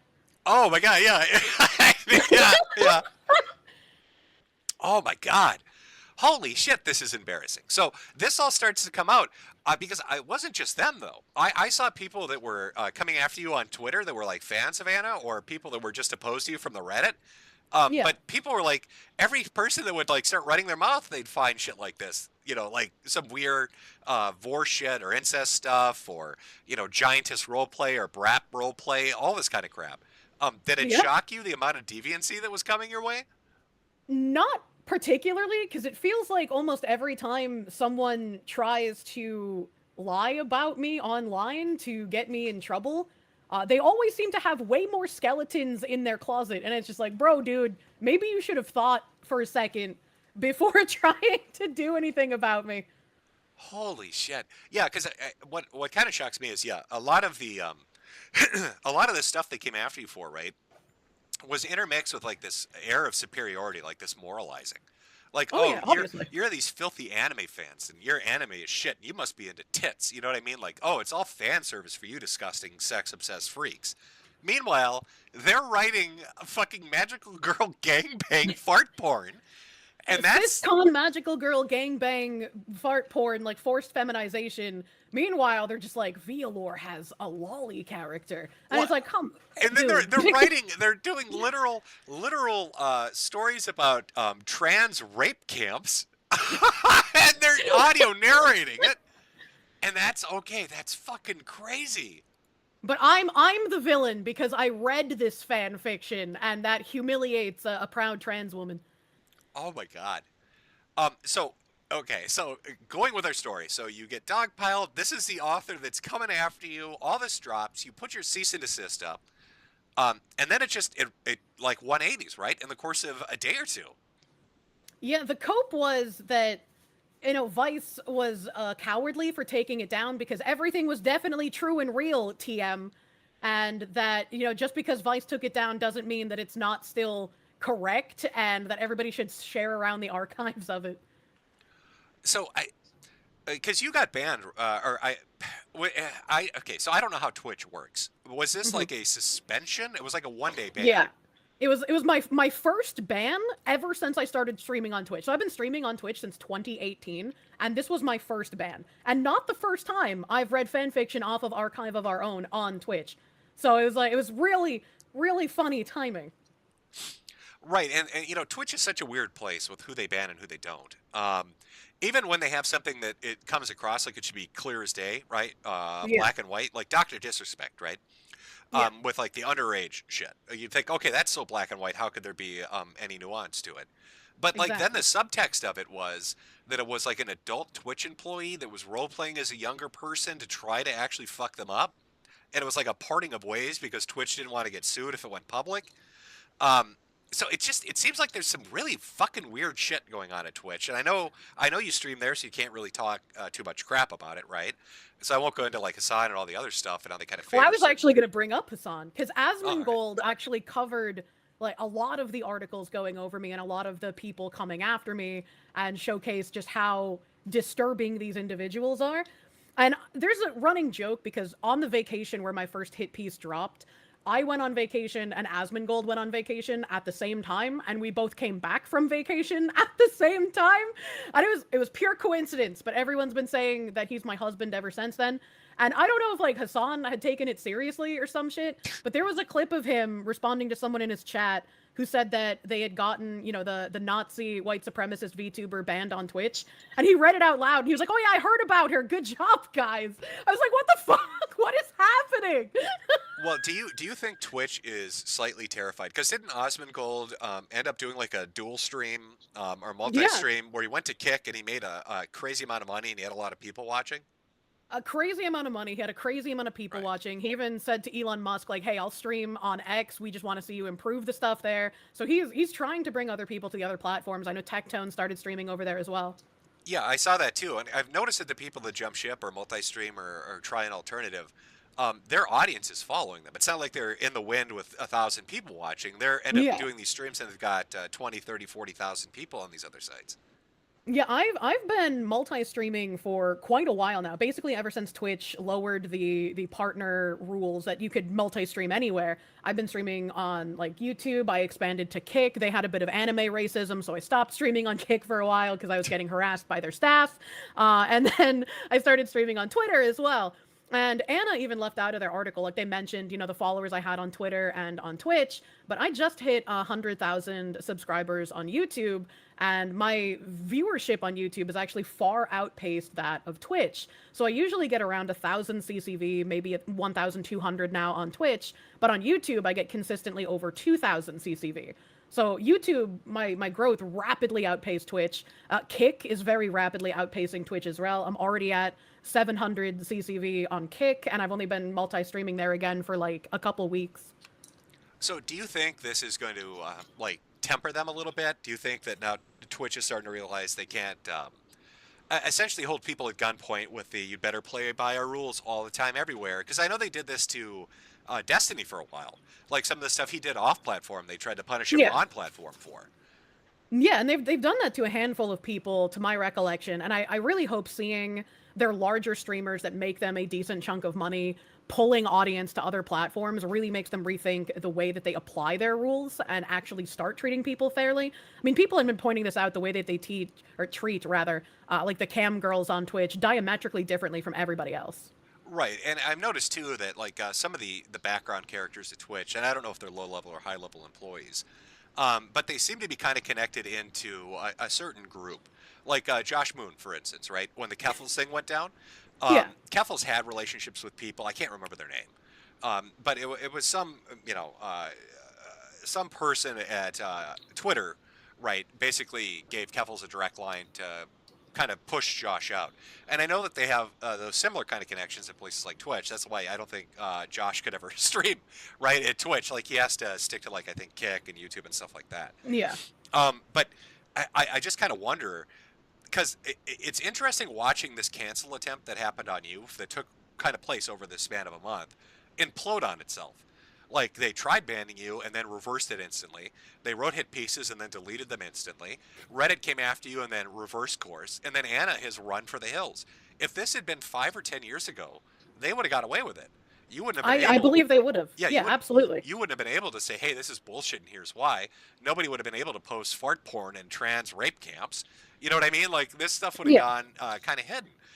So I mean, like when it comes to Twitch, do you see a future there, or do you think I'm going to eventually just jump ship and focus more on like YouTube with 100,000, or maybe Kick or Rumble or something? It really depends on if Twitch can shape itself up, and kind of like with all of the bridge stuff I've been uncovering, I don't know if it's even possible with the current people running Twitch if they can reverse course. I think it might be a case of you kind of need to fire the ideologues that have embedded themselves and put actually politically neutral people there, or at least people who can remove their biases and apply rules evenly across people. Right. Man, yeah, I mean, it was a wild thing to kind of watch from the outside, but I noticed you got a ton of support as this went on more and more and people realized what it was. And the other thing I found really interesting is because you did do a cease and desist, right, to these people. Yes, yes. It kind of reminds me of, I've seen accounts on Twitter start to do this more, like Libs of TikTok and others. Hmm. I noticed for like a good decade to maybe like 2 decades, the left was really into kind of doxing and canceling and shaming people. And I noticed when people that were either, kind of in the middle or more to the right started to reciprocate that, um, the impact it had was monumental. So, like, people would have said before, "Oh, lawsuits are gay. Yeah. Don't dig into Anna. That's wrong."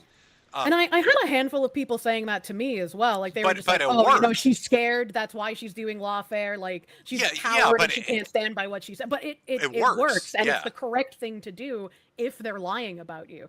And I think a lot of content creators, if they have these kind of freaks go after them, could really use this to their benefit. Because why let people lie about you? Why let people write hit pieces? Why not use the tools at your disposal to your advantage? Right, and I've noticed too, as far as like games journalism go, if you could call Anna that. I mean, Vice is kind of. I think of it more like documentaries. That's what I think of Vice, to be honest, or writing about cum cocktails, which was a big thing they were into. Uh, Yeah, I remember that.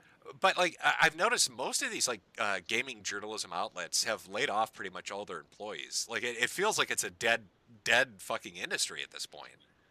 Yeah, and I mean when Anna was trying to really run up this cancel campaign, they were adding like Alyssa Mercante, they were adding that guy I always forget the name of from Gamergate, one of the like big four dudes who was involved in the journalist scum shit with that. They were just like adding, anyone Oh, influential who could Jason. possibly help them. Jason. He was the guy that had gotten into an argument with the people that I did. I think it was Dragon Crown. And there's this one Hmm. character in that game that's like a 30-year-old woman with the biggest tits you've ever seen. They're ridiculous. They're like triple E's. And he Yeah, she's posted, fucking massive honkers. yep, and he posted a picture of her and he said, "This is Lolly." Oh, And Nathan Grayson was the one they added. Yeah, oh, that one. Okay, okay. I thought we yeah. were talking about. Okay, the guy I'm talking about is the one that thought women with gigantic tits were lolly because he had no idea Well, what the it's like fuck he was talking some people call me lolly as well. And like, oh no, she's not a lolly, but she panders to lollycons, and it's like, okay, brother. We all know lolicons love big tits. That's the one Yeah, thing that yeah, they're all super into. It's a one marker that they're attracted to. truly. Now, did you have? Because I kind of went through the links that I wanted to. I am again shocked that they have this. I'm almost tempted to read it, but I don't know if you're. That would probably kill the toss on I mean, Twitch. if you want to read it, I can just mute my audio for a minute while you're because it is fucking wild. Oh, hold on. They have the general page. Okay, they have the general page for the titles, but they don't actually have the archive of the work itself. Oh, Oh, hold on, hold on. fuck. Let me try Morning Wish. Oh, Morning Wish might actually go through. Hold on. No. Oh, oh. Oh my God, no. Nobody archived their porn? They just archived the titles? Come on, guys. What are we doing here? Come on. I want Come to. on, man. Archive the porn. We need to read it. You need to archive the disgusting porn. Okay, I'm sorry. I'm sorry, chat. I was gonna read it for you. We were gonna listen to their amazing magical girl gangbang birthday party, but apparently that's not gonna happen. Anna, you lucked Oh, out. shucks. Oh, you lucked out Shucks, so man. much, Anna. Holy shit. Okay. And let me see what else was really like pertinent in here. We had like spin-off articles like Sports Kita is like some weird AI slop written by Indians over in India. They wrote some hit pieces on me where like one of the ones Asmongold covered was VTuber Kirsche goes viral for seemingly defending Shiloh Hendrix' fundraiser after a latter reportedly calls child the N-word. And then the clip that they link from my stream where like it's supposed to support their headline is me literally saying, yeah, it's not okay to call a child the N-word. So I was like, you know what? That one can stay. I won't cease and desist them. That's good marketing, actually. Oh, so the other yeah, I wonder. Do you think the other journalists were a little gun shy at watching Anna just get her shit wrecked or his shit Yeah, I wrecked? feel I feel like after I started pushing back, a lot of journalists were like, maybe we don't want to jump in on this, actually. I'm still floored that Crime Boss and the devs haven't approached you to say at least sorry, but nothing. Same? Same. I wish they would. I wish they would. Oh, and I guess another thing as well, before and even after my cease and desist, there were a whole bunch of VTubers that decided they wanted to torch their own careers and try to jump on this cancellation. One of them being, I mentioned Idle Corp previously. Idle Corp eventually sold to something called Brave Group, and one of the talents was someone named Rin Penrose. And Rin decided that she was going to virtue signal by dropping her GamerSup sponsorship in order to try and pressure them to drop me. And there were a handful of people that did this, like Joe Cat. I don't know if you remember who Joe Cat is. No, that one I'm not remembering. Joe Cat is like a femboy who wrote a song about how much he likes girls, and it's so gay that he made liking women homosexual. Nicely done. Yeah, he got Yeah. bullied off the internet for that, but he comes back every so often. And he was like, oh, you know what? My Gamer Subs thing has already lapsed, but I'm actually going to remove all their branding now because they're associated with this VTuber. I was like, way to go, Joe Cat. Standing on principle. I'm going to be honest. I know that half of you guys are all sponsored by it. What is Gamer Subs? What is the product? Gamer Subs is like a supplement company, so they sell like caffeinated flavored powder that has a bunch of different I thought it vitamins was in it. I thought it was suppers, like gamer suppers. No, I thought they were sending well, you I mean, like meals. they sell ramen now, so I mean, you can have gamer supper. Oh, okay. I was like, I thought they're like, oh, gamers are so lazy they can't cook, so we'll send them food so they eat something that's not pure lard, Yeah, and that was the thing. this is like gamers eat nothing but, beef jerky sticks and ramen, so we're gonna give them vitamins that they need through this caffeinated powder.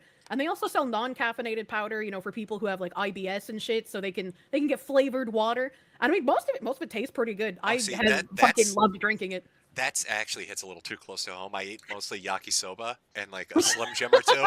That's Oh, like I'll have well, yakisoba. maybe you need gamer subs. I Just need go gamer Kirsche. suppers. Yeah, yeah.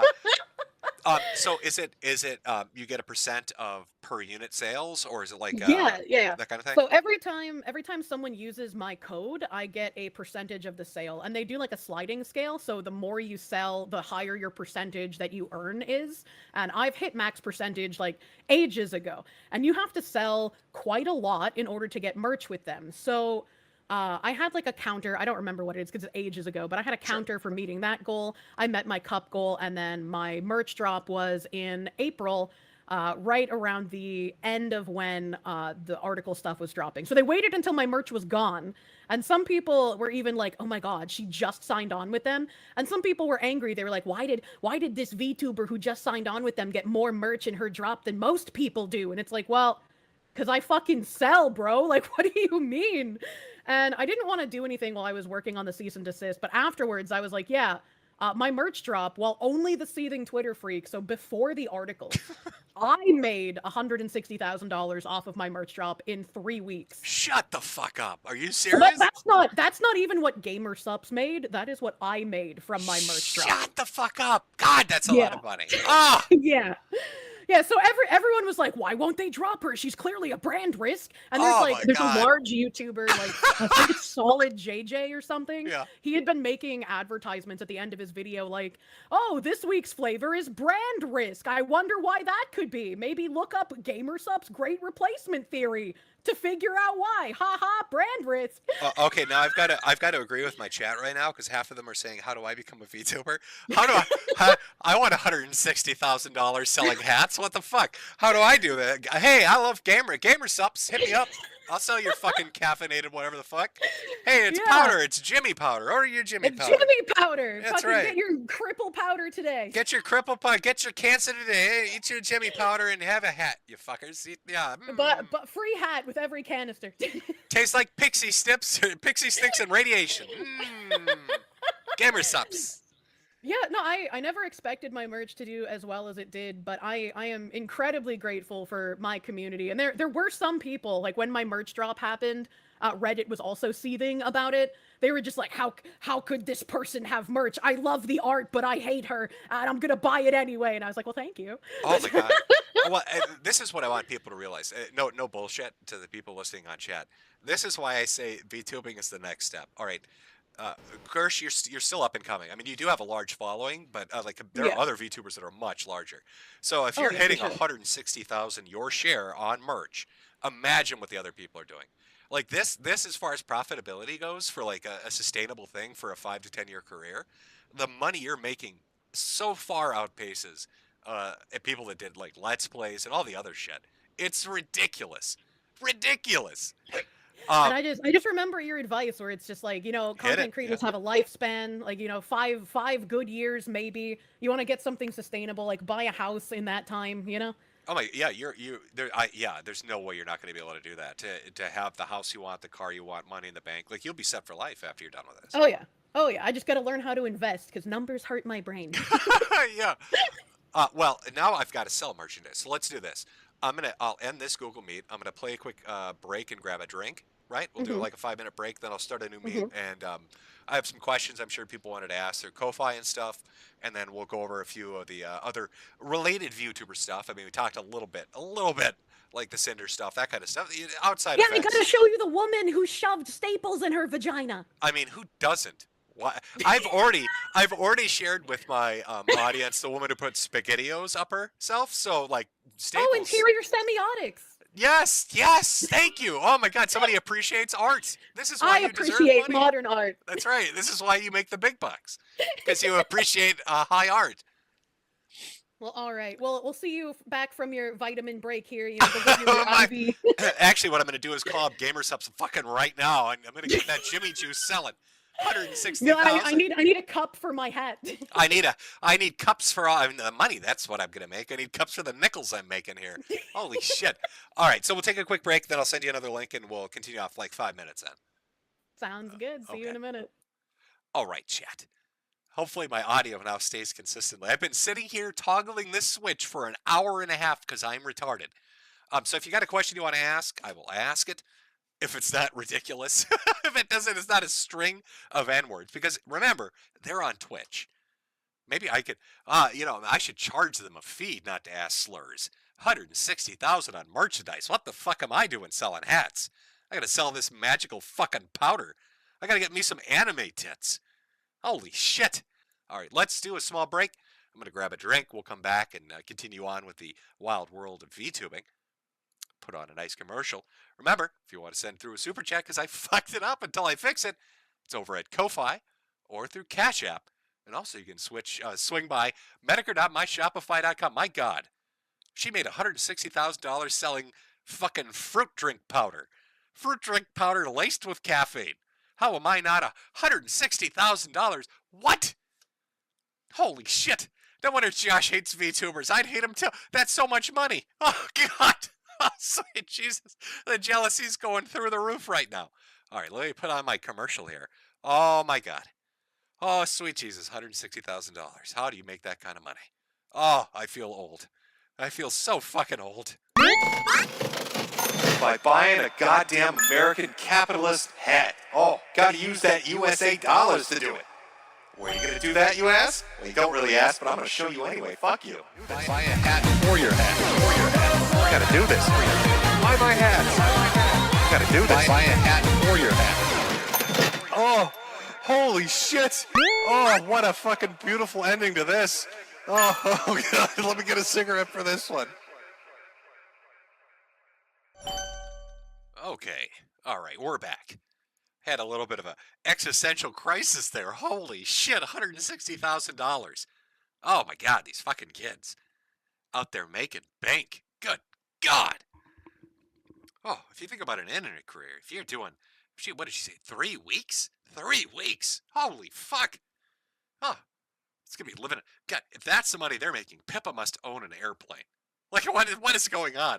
I'm literally having an existential crisis over this. It's fucking my mind up. Oh, those are the big dollars.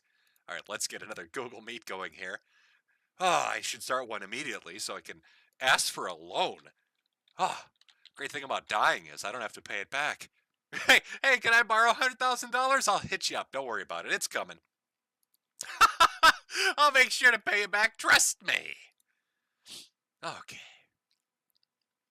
All right, let me send the link here. Just 1 second, everybody.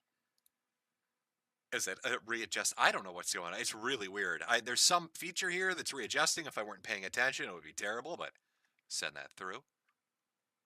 All right, give it a second here as I jump back. We'll get back into it. Again, if you have a question or a comment, send it through the Ko-Fi link found in the description or on screen, or the Cash App, and we'll get to a section here where I'll read them out and ask the best ones, the most embarrassing and humiliating ones.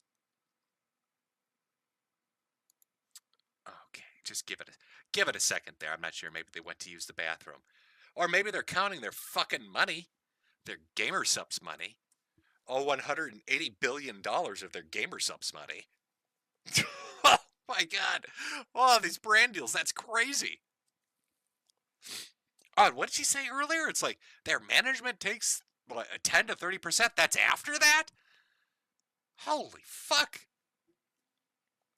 I'll let him in there. Hello? Oh boy, there we go. Oh, well, yeah, I mean, you got 160,000 fucking dollars. I'm sure you can call tech support. And every time I ask one of my mods to do tech support, they start having a meltdown, so. Ah, there we go. Oh, I mean, jeez, I'm just a little stunned. I was telling Chad I was having a little bit of an existential crisis over this. So much Oh, money. We can, nobody, in three anybody. weeks, brother? Like, yeah, Oh, that's crazy. it's insane. Anybody listening to this, by the way, don't clip that and send it to Ethan Ralph. He will literally throw himself in front of a torta truck.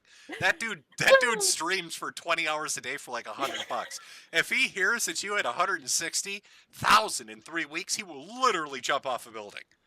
Well, I have nothing to do with Ethan Ralph. That's Gator's territory. All right, him and Kiki can figure that one out. Hold on a second. People are saying I'm not coming through audio wise on my stream. Here, let me check. On your stream. Uh-oh. Oh. Oh no, it's coming through. No, I mean, yeah, I hear you. Okay, see, my wife literally ran downstairs. She's like, nobody can hear you. Fucking lying to me. Lie, I see you. You fucking laughing. Speaking of your wife, yeah. did she pull out the stint for you? Did she start you like a lawnmower? I have to know. Oh Jesus! So I actually had surgery scheduled on Wednesday. So I went in. They were gonna do the thing where they go with like the laser and blast the stones out. Yeah. And I get in there, and the guy. Oh, let me turn the audio off on the fucking stream.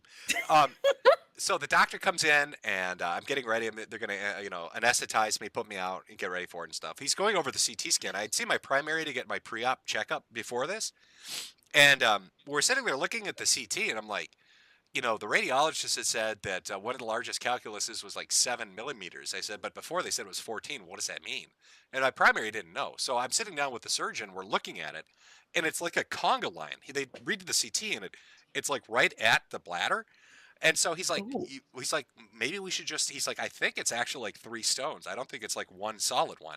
And he's like, do you want to, do you want to give it another week? Um, and so I thought about it because when you're this bad, like if you have any heart stuff, just as a FYI to anybody out there, like even if you're in good shape, or you're active, it's a risk to get put under. So I sat and talked with him, and I was like, yeah, fuck it, let's wait a week and see what goes on. And so no, I haven't had any stents pulled out, and I haven't had the surgery yet. I'm trying to basically give birth right now. And I understand the psychology of women a lot better. I'll tell you that because this is fucking horrible. And I it's thankfully awful. never had a kidney stone, so listening to you talk about it, hopefully I never get one. Oh, it's a lot of blood. It's so much blood. It's so much blood, and it hurts so bad. And I feel like a fucking emotional woman. I feel like a chick that's like ready to give birth. Like I'm the one screaming at my wife now. Like it's so bad. All I do is like I sit on the toilet pissing blood all day long, just drinking water obsessively. So I'm hoping that this gets out of me before next Wednesday, because otherwise they are gonna have to do it. Luckily, the guy I got's really good, super nice guy, so he'll be able to go in there and zap the shit out of it. But yeah, he told me, yeah, we will have to put stents in, and he's like, most people just take. He's like, don't worry about it. He's like, I knew, some people like they take their boxers off and the string gets pulled, they don't even notice it and it comes What? out. How do you not notice it? He's like, well, we tape it down. Like there's a string that comes out. We tape it down to the outside of your dick, basically. And sometimes the tape gets loose and it gets caught on your boxers. You don't even notice. You pull your boxers off, and out comes a stent. And I'm like, you're What the so fuck? full of shit. I was like, Yeah, there's no way he's that's full of shit. there's no way that's fucking true. So, wish me luck, chat. You know what would help? It would help me get through this trying time. Buy my fucking hats. $160,000 over here. Come on. Buy a hat for your kidney stone. Oh my God, buy a hat for my rage at the fact that Gamer Subs has made you a millionaire. Oh, Well, let's not get too crazy. Not a oh, millionaire. oh, but no shit. If you keep up the momentum you have, honestly, your career probably will last 5 years by the 2030, right? But I bet you will have a really nice house. You'll have a great car. You'll be set for life. I mean, that's got I to don't be a really want great a great feeling. car. I feel like spending tons of money on a car is a waste because like somebody else can crash into it and ruin it. Well, no, you get a great car that's reliable that lasts. Like I've got a car. Mine's 2014. It's got like 80,000 miles on it because I don't overly use it and I take care of it. That stupid fucking thing would last me another 10 years. You I'm find one gonna that buy lasts. like a 1998 Honda Prelude. How about that? Hey, go for it. Or you could do van life. You could pick up a van and like retrofit it and start doing that as YouTube stuff after the VTubing thing. At least you talking about your stent and your kidney stone reminded me of an article that I've looped on a couple of times. There was a woman that had a UTI, and when she finally went to the doctor, they found that there was a shot glass lodged in her bladder for over 4 years. That's why she's so popular at the bar, but she never can remember why. It was one really drunk night. Yeah, exactly. I was like, I don't know how you lose a shot glass for 4 years. That's kind of fucking crazy. How do you function with a shot glass in you for 4 years? How do you not know that there's something wrong for that long? Right, it's lasting for a little while. Let me see here. I'm gonna pull up because like I said, I was doing the super chat thing. Yeah. So I've got some that have come through like Cash App and Ko-Fi. Let me ask you a few. I'm gonna find a few. If there are actually Q&A. if there are any if there are any questions. I'm sure half of them are like, how fat are you really? Oh, we got one from Colin. PDF, pedophiles, I'm sure. Infest anime. Lolly isn't a joke. What's your opinion on Lolly? Right. What's your take on Lolly? I feel like lolly and lolicon are two different things, right? Like a lolly is just like a woman that exists that has, tiny petite proportions, and then a lolicon is the person that jerks off to it. So like lolly in anime, I don't think is that big of a deal. Lolicon, it's a little weird to me, but it's fiction, so like fuck, I don't really care, And What's your take on the I'm an 8,000-year-old witch that looks like a 6-year-old? What's your take on that one? that's fucking weird, right? Like if you're sexualizing that, that's weird, but also it's not real. So unless you're equating it to something real, I'm probably not going to care that much. I'm just gonna like side eye you, maybe not let you watch my kids, right? Like, we got one from Mama Oko. Deb wants to forget he tried to dox you. Now, you're familiar with short fat otaku? Am I correct? Unfortunately. What's your for people listening that might not know the lore? What's your interactions with Deb? I can't even remember exactly how it started, but like one of his moderators got really angry that I wouldn't do a collab with someone, and then started like giga stalking and doing gay ops in my Discord. And then someone brought his name up on stream, and I was like, I don't really remember much about this guy. Like, I don't know who that is. Like, who are you talking about? And they're like, it's the guy who tried doxing Jim. And I was like, who is that? I didn't remember him at all. And then he ended up showing up in my stream, and I was like, look, bro, I don't know anything about you. I don't have any issue with you. Like, I guess we could just like talk for a minute so I could figure out why everyone wants me to ban you immediately on site. And then apparently that was called a struggle session, and I banned his moderator, and I was like, okay, dude, I just don't really want to deal with you. Like, please just fuck off, like consensually, Oh, okay. And so I because I have a history with Deb, right? Yeah. But I firmly believe this, and I will always stick to this, that during Gamergate, before it and during and after, that he LARPed and pretended to be a mute, deaf, autistic, lesbian woman. And I'm not kidding you, that would ask and interact with other women. And it's just really weird. It's really weird.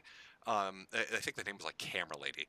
I think it's really weird that after that, it's come out that he's like really big into trans girls.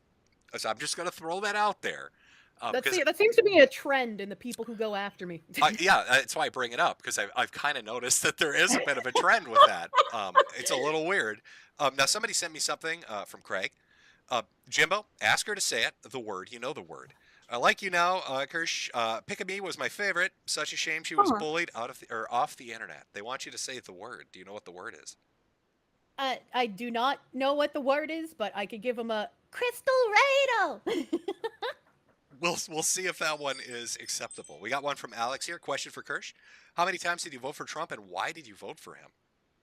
Twice. The first time because I felt like it was the only option to try and get anything good done, and I was sick of everyone on the left. Second time, everyone on the left is patently evil who was running, so like there was quite literally no other option. I have always maintained that like I'm pretty worried about who will run after him because I don't really have faith in the Republican Party in general, so. Okay. Let's see here. I'm just going through. There are quite a few comments, not in the question format. Let's see here. Sorry. Did you guys see the article Anna wrote on the capitalist who got arrested at the riot? So there was a VR chat gooner who like covered himself in Nutella so it looks like shit. He like has admitted to dealing in CP and ERPing with like minors in VR chat. And he made like some merch of Pippa, but his only interactions with Pippa were during the Hogwarts Legacy fiasco where she was being painted as a Nazi. And his only interactions with me were after Anna Valen's article. So good job, Anna. You radicalized someone. Hooray. And so he has a crazy backstory of his own where like a whole bunch of people came out just info dumping on just the crackpot shit that he believes in. I don't think he could be painted as like right wing or left wing or a fan of anything. It just seems like an unfortunate autist that got groomed into a whole bunch of extreme fetishes and beliefs. Sure. And because he has autism, he's just glommed onto all of it. Sorry, so we had a pizza delivered. Thank you out there, whoever sent me a pizza. Hopefully it had green olives and pepperoni, by the way, folks, just in case you're... The oppression olives. In case you're wondering. We've got one. I don't think this is for you. It's from Kelsey. It says, will you collab with Pip again? Also, I have a restaurant that needs customers. It's 233 5th Street, Northwest Forest Lake, Minnesota. Wait a minute, that's my address. I don't think that's not a restaurant. What are you doing here? Well, wait a minute. You just got a pizza. Is that supposed to be for both of us? Oh, well, you're fucked. I mean, you got $160,000. Buy your own. What are you asking me? I'm poor. What are you asking me for pizza here? It's okay. I'm in the bunker underneath your bird bath. I'll come for a slice later. To be fair, this is from Kyler. To be fair, Synthetic Man admitted himself that over 30% of his audience are unrepentant pedophiles, and he embraces them instead of banning them. I don't know. I don't know the lore on Synthetic Man. What's the lore? Yeah, I don't know that lore either. The only interactions I had, right, was like some of his audience, they watched me in the Real Game Awards and then started harassing me for being a BBC-loving Jew whore for some reason, because I presented an award to Barrett Wallace from Final Fantasy VII. Oh, we got one. We have one from AI Berta, which might actually be AI, depending on how you take this question. Okay. If I made you ketchup from scratch, could we get dinner? Yes. Well, there you go. Hey, you've got an in now. All right, I just wanted to throw a few out there, not to break the flow, but I know there was a couple other things you wanted to go over to talk about a little of the VTuber adjacent sphere that's going on out there with all the interesting comings and goings. What would you like to kick it off with? So I wanted to bring up, I think you would find Stapler Chen very interesting. So let me find my tabs on that and start sending you these images. Some of them are not safe for YouTube, so don't bring those up on stream. But, to give you the full picture. Okay. And I got to give you the full picture. So it starts out with this tweet where someone said, trigger warning, she has put razors and tacks inside her vagina, shot BBs inside of her vagina, had edible bugs inside of her, and then masturbated and ate the bugs, made herself OD twice and then documented it, ate lighted cigarettes, and she had video, image, and audio recordings of these events. What the fuck? And this is a VTuber? Who is this exactly that we're talking about? This is a VTuber, and their name, oh god, what was their actual name? It was like Comma something? Yeah, Comma Chan. But a lot of us just affectionately referred to her as Stapler Chan because that's the only thing we can remember about her. So did they disappear after this came out, or was this something they were doing while they were... No, this was something that they were like doing and they were into, and like sometimes people would ask them to do these things on Twitter and they'd be like, yeah, sure, I love this shit. Holy and like shit. she would follow back almost anyone who followed her. Like she was wild, man. Like Queen Snake territory wild. And I'm sending you some archive links. It's in Japanese, and these are not safe for stream. So now, was this a Japanese VTuber, or was this yes, just archived? This was a Japanese VTuber. So this first link shows the razor blades being poured into her vagina and hitting her cervix. Oh, well, lovely. I mean, who doesn't want to watch that? Yeah, let me get this ready and cue it up on YouTube. And then the second archive link shows the thumbtacks going inside of her. I don't know why you would do this. I don't know. Like, the only place I've ever seen thumbtacks inside someone is Queen Snake. So, like... Holy shit. Jav kind of goes crazy. It's Hold a on. little wild. Let me just... I'm going to change my stream here to kids only, and then I'm going to put the thumbtack picture up. Loud and clear for everybody. It's a bad idea. You think it might be a little bad idea? A little bit of a bad idea. Potentially a little bit. Potentially a little bit. I mean, you probably won't get banned because YouTube's okay with that, but... Oh, they love it. I'm sure they're huge fans of thumbtacks up the pussy. And this last archive link is the bugs inside of her. Do you remember what Genki Genki is? Yes, yeah. Yeah, so Genki Genki is where I first learned that a lot of Jav actresses will actually allow certain bugs and marine wildlife to be inserted inside of them. And my life was forever changed because I was like, what? Who doesn't love an eel or two? You know, it's an intimate moment.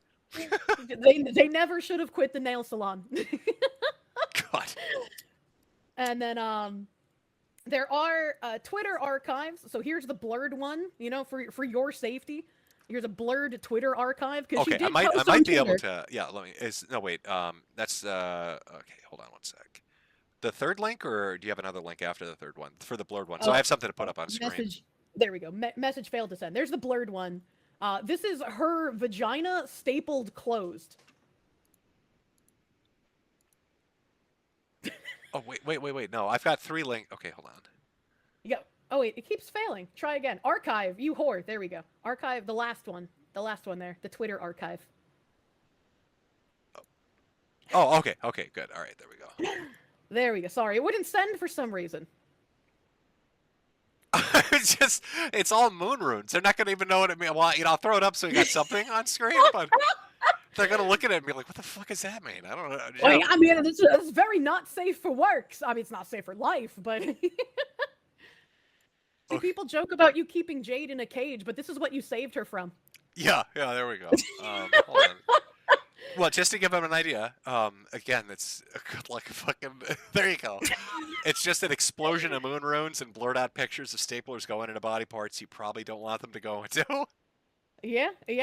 She posted a pic because people asked her like what kind of stapler she used in order to staple her labia together to staple her vagina shut, and so she actually posted like the actual stapler she used. So if other people wanted to buy it and do the same thing, they could. Well, hey, I mean that's a big A for effort. You always want to help out the up and comers on the brand That's true. stapler to use. That's true. She could get a sponsorship with that stapler company, I'm sure. Now, do you have any VTuber stories that don't involve the insertion of hardware into orifices that shouldn't be having fucking hardware shoved in? There was a VTuber fan.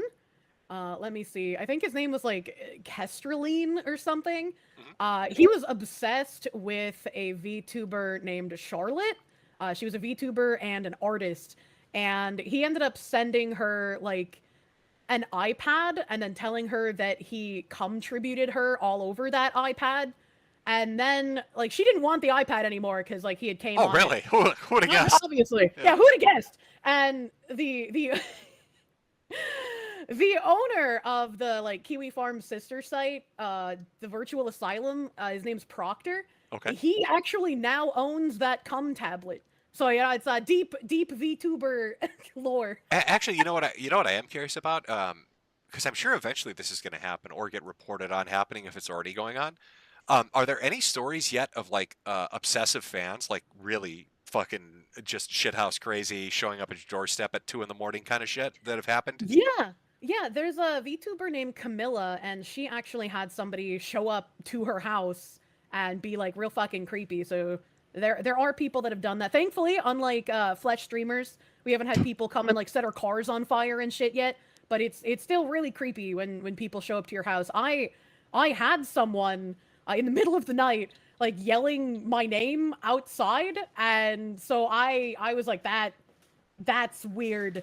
See, And I get people that show up and build me snowmen. They see, build I little want snowmen, that. you know? Yeah, I would be okay if they built me a little snowman, you know? Because I asked that because I know that happened to Tim Pool. Like he had somebody show up and like start knocking on windows and walking around his house and shit. But He's been swatted like a million times. yeah. But I mean, you figure with how popular VTubing has gotten and how big the audience base is for some of the streamers that they're going to start to get like really fucking crazy people showing up. I'm sure it'll happen eventually, but like even with Flesh streamers, I see it happen more often with guys than with women, that people actually go to their houses. And I don't know why. When the women do have people go to their houses, it tends to be like that one streamer who had her car set on fire. Like they just go crazy schizo. But thankfully we don't have too many stories of that because, you know, I want people to stay safe. During this entire Vice fiasco, I actually had, you know, death threats sent to me, and I talked to the police department. People were sending stuff to the police as well. So I eventually just left my apartment, and I've been hiding out in a bunker for about a month now. So, you know. Well, you could buy a mansion and hire personal security to sell a few more gamer supplements. That's true. Oh, I made my own website, so I'll be selling my own merch Oh, soon. hey, All self made, bro. that's a way to do it. You got to make that. It's a hat-funded economy. I keep telling people that. Exactly. I'll have to sell some hats too. Get in on it. Do you think the medium itself is actually kind of beneficial as far as security goes? Because like you're talking about like stalkers showing up to houses and stuff, but if you go to a convention, right, there's always a risk. Hmm. If you're like big and you've got a huge audience, right, I figure you probably got a risk. But with Yeah. VTubing, because you're digital representations, your animated avatars, you can kind of do that as like a teleconference almost. So you're not really there in person. It's more like a screen representation of you. Do you think that kind of adds like a beneficial element of security that you don't have to not only not worry about a stalker like kidnapping you, but you don't have to smell them either. Yeah, I mean, I think it's personally beneficial. Some VTubers will, cosplay themselves and go in person to the convention. Like they're fine with that. There have been like Offkai is a VTuber convention, and they hire very questionable people because the staff running Offkai are very ideologically captured progressive people. And last year they had a volunteer staff member who was like trying to pinpoint VTubers based on their voices. And one VTuber he actually was interacting with and like asked, some questions to try and figure out who they were. And when they were like, "You're acting kind of weird," he was like, "Oh, hey, here's your name. I know who you are," and was just being really creepy to them. And it's just like this is, I wouldn't want to give this con my information. Like I wouldn't feel safe. And they actually blacklisted me from appearing on panels because they said I made their staff feel unsafe, even though I would have been appearing through a screen. Really? Yeah. Oh, that's fucking bizarre. Yeah, it's very bizarre. Is there like I guess, I mean, when you're talking about like ideological capture, like I think of like Reddit. Yeah. I go back to that. Like if you were to like break down the VTubing audience, I guess, what would you think the percentage is of like that kind of personality type or that kind of person? Would you figure it's like 5-10%? You think it's larger, like a 50% thing or what?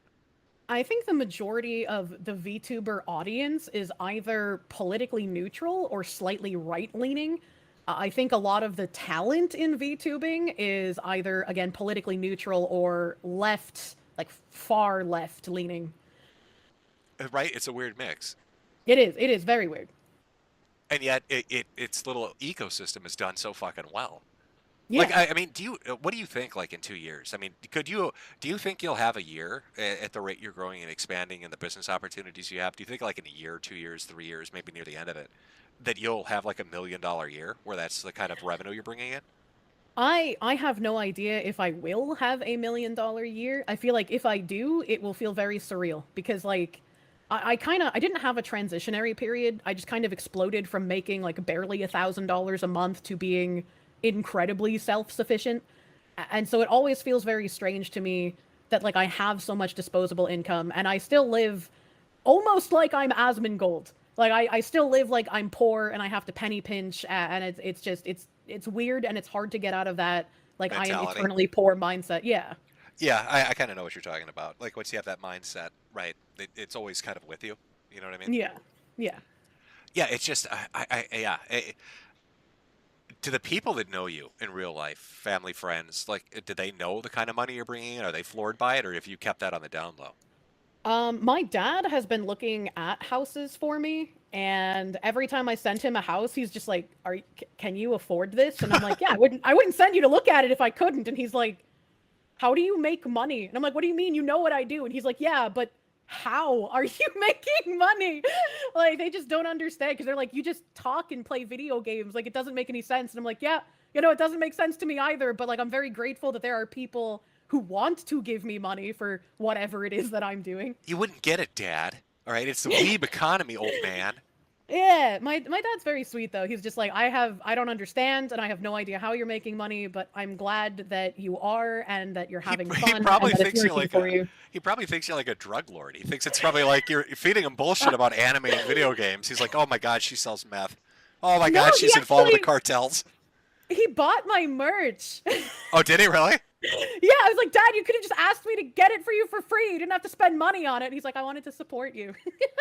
Oh well, that's sweet of him. Yeah, it's very sweet. I love my dad. My mom, not so much. My dad's great. So you're having him out there house hunting. Yeah. So like, do you think you'll have finally like sat down and actually purchased a house by the end of the year, kind of thing, or is this like something that's years away? I'm not sure. It depends on what the housing market does because where I want to live is incredibly expensive and it makes me feel very sad. Like I can't compete with like the level of cash offer and how fast houses fly off the market where I want to live because I want to live near my family. I miss my dad quite a lot. So, Yeah, I mean, when we went looking for a house, we kind of got lucky on the interest rate, and but we ran into a problem where it was like corporations were buying up every house, and they'd come in and they'd offer like $25,000 to $50,000 over the asking price. yeah.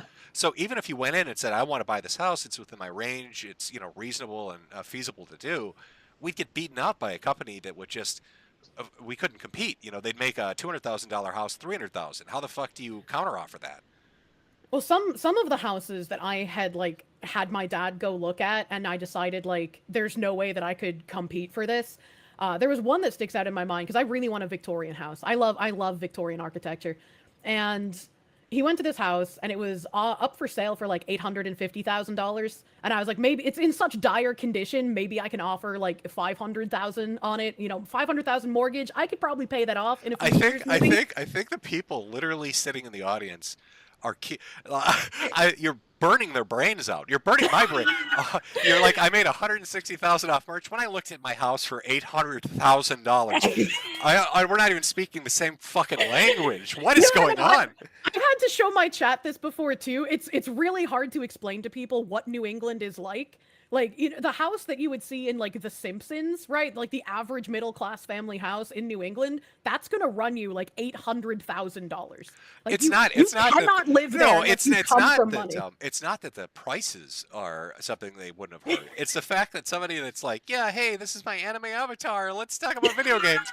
It's like, yeah, I drop a cool mill on a house. Victorians. I like those.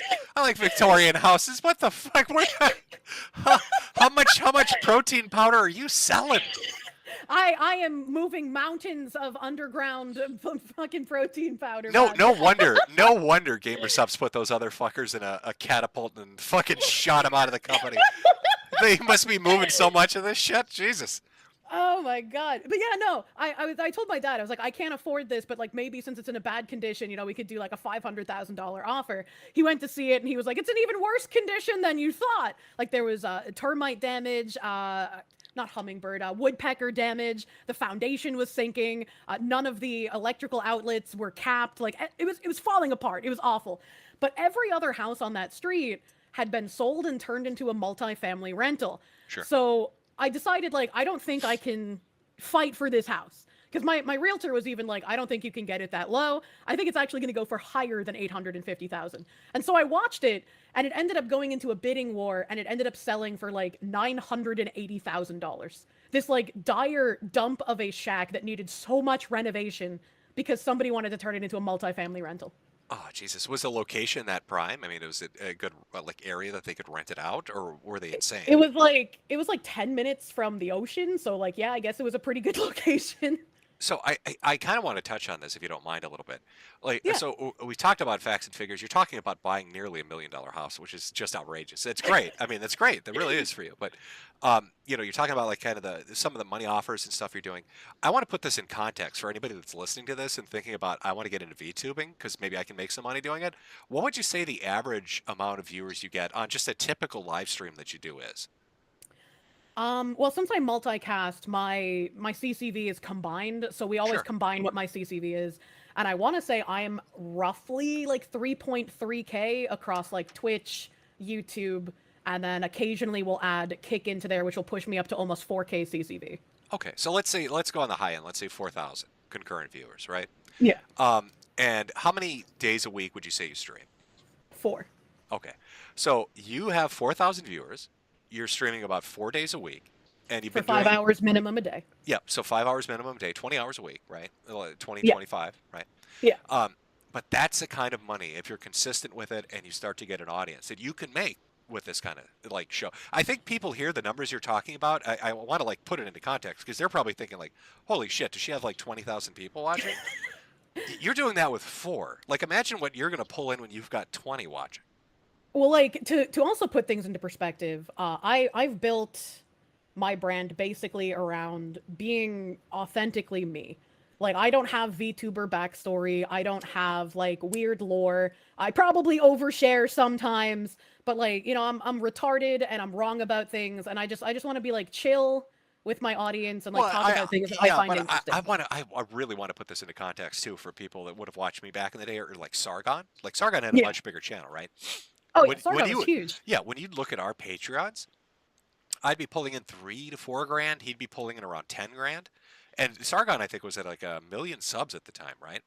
So it's Hmm. just, it's kind of like it's almost shocking the amount of money you're making with this. It's a solid audience, don't get me wrong, but with the amount of people you have watching, like It is that's why I, incredibly shocking. yeah, that's why I think VTubing is like the.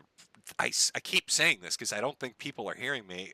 If you're listening to this and you want to get into content creation, fuck in real life streaming, fuck making long form videos. They're great, they're entertaining. The money is what you're doing.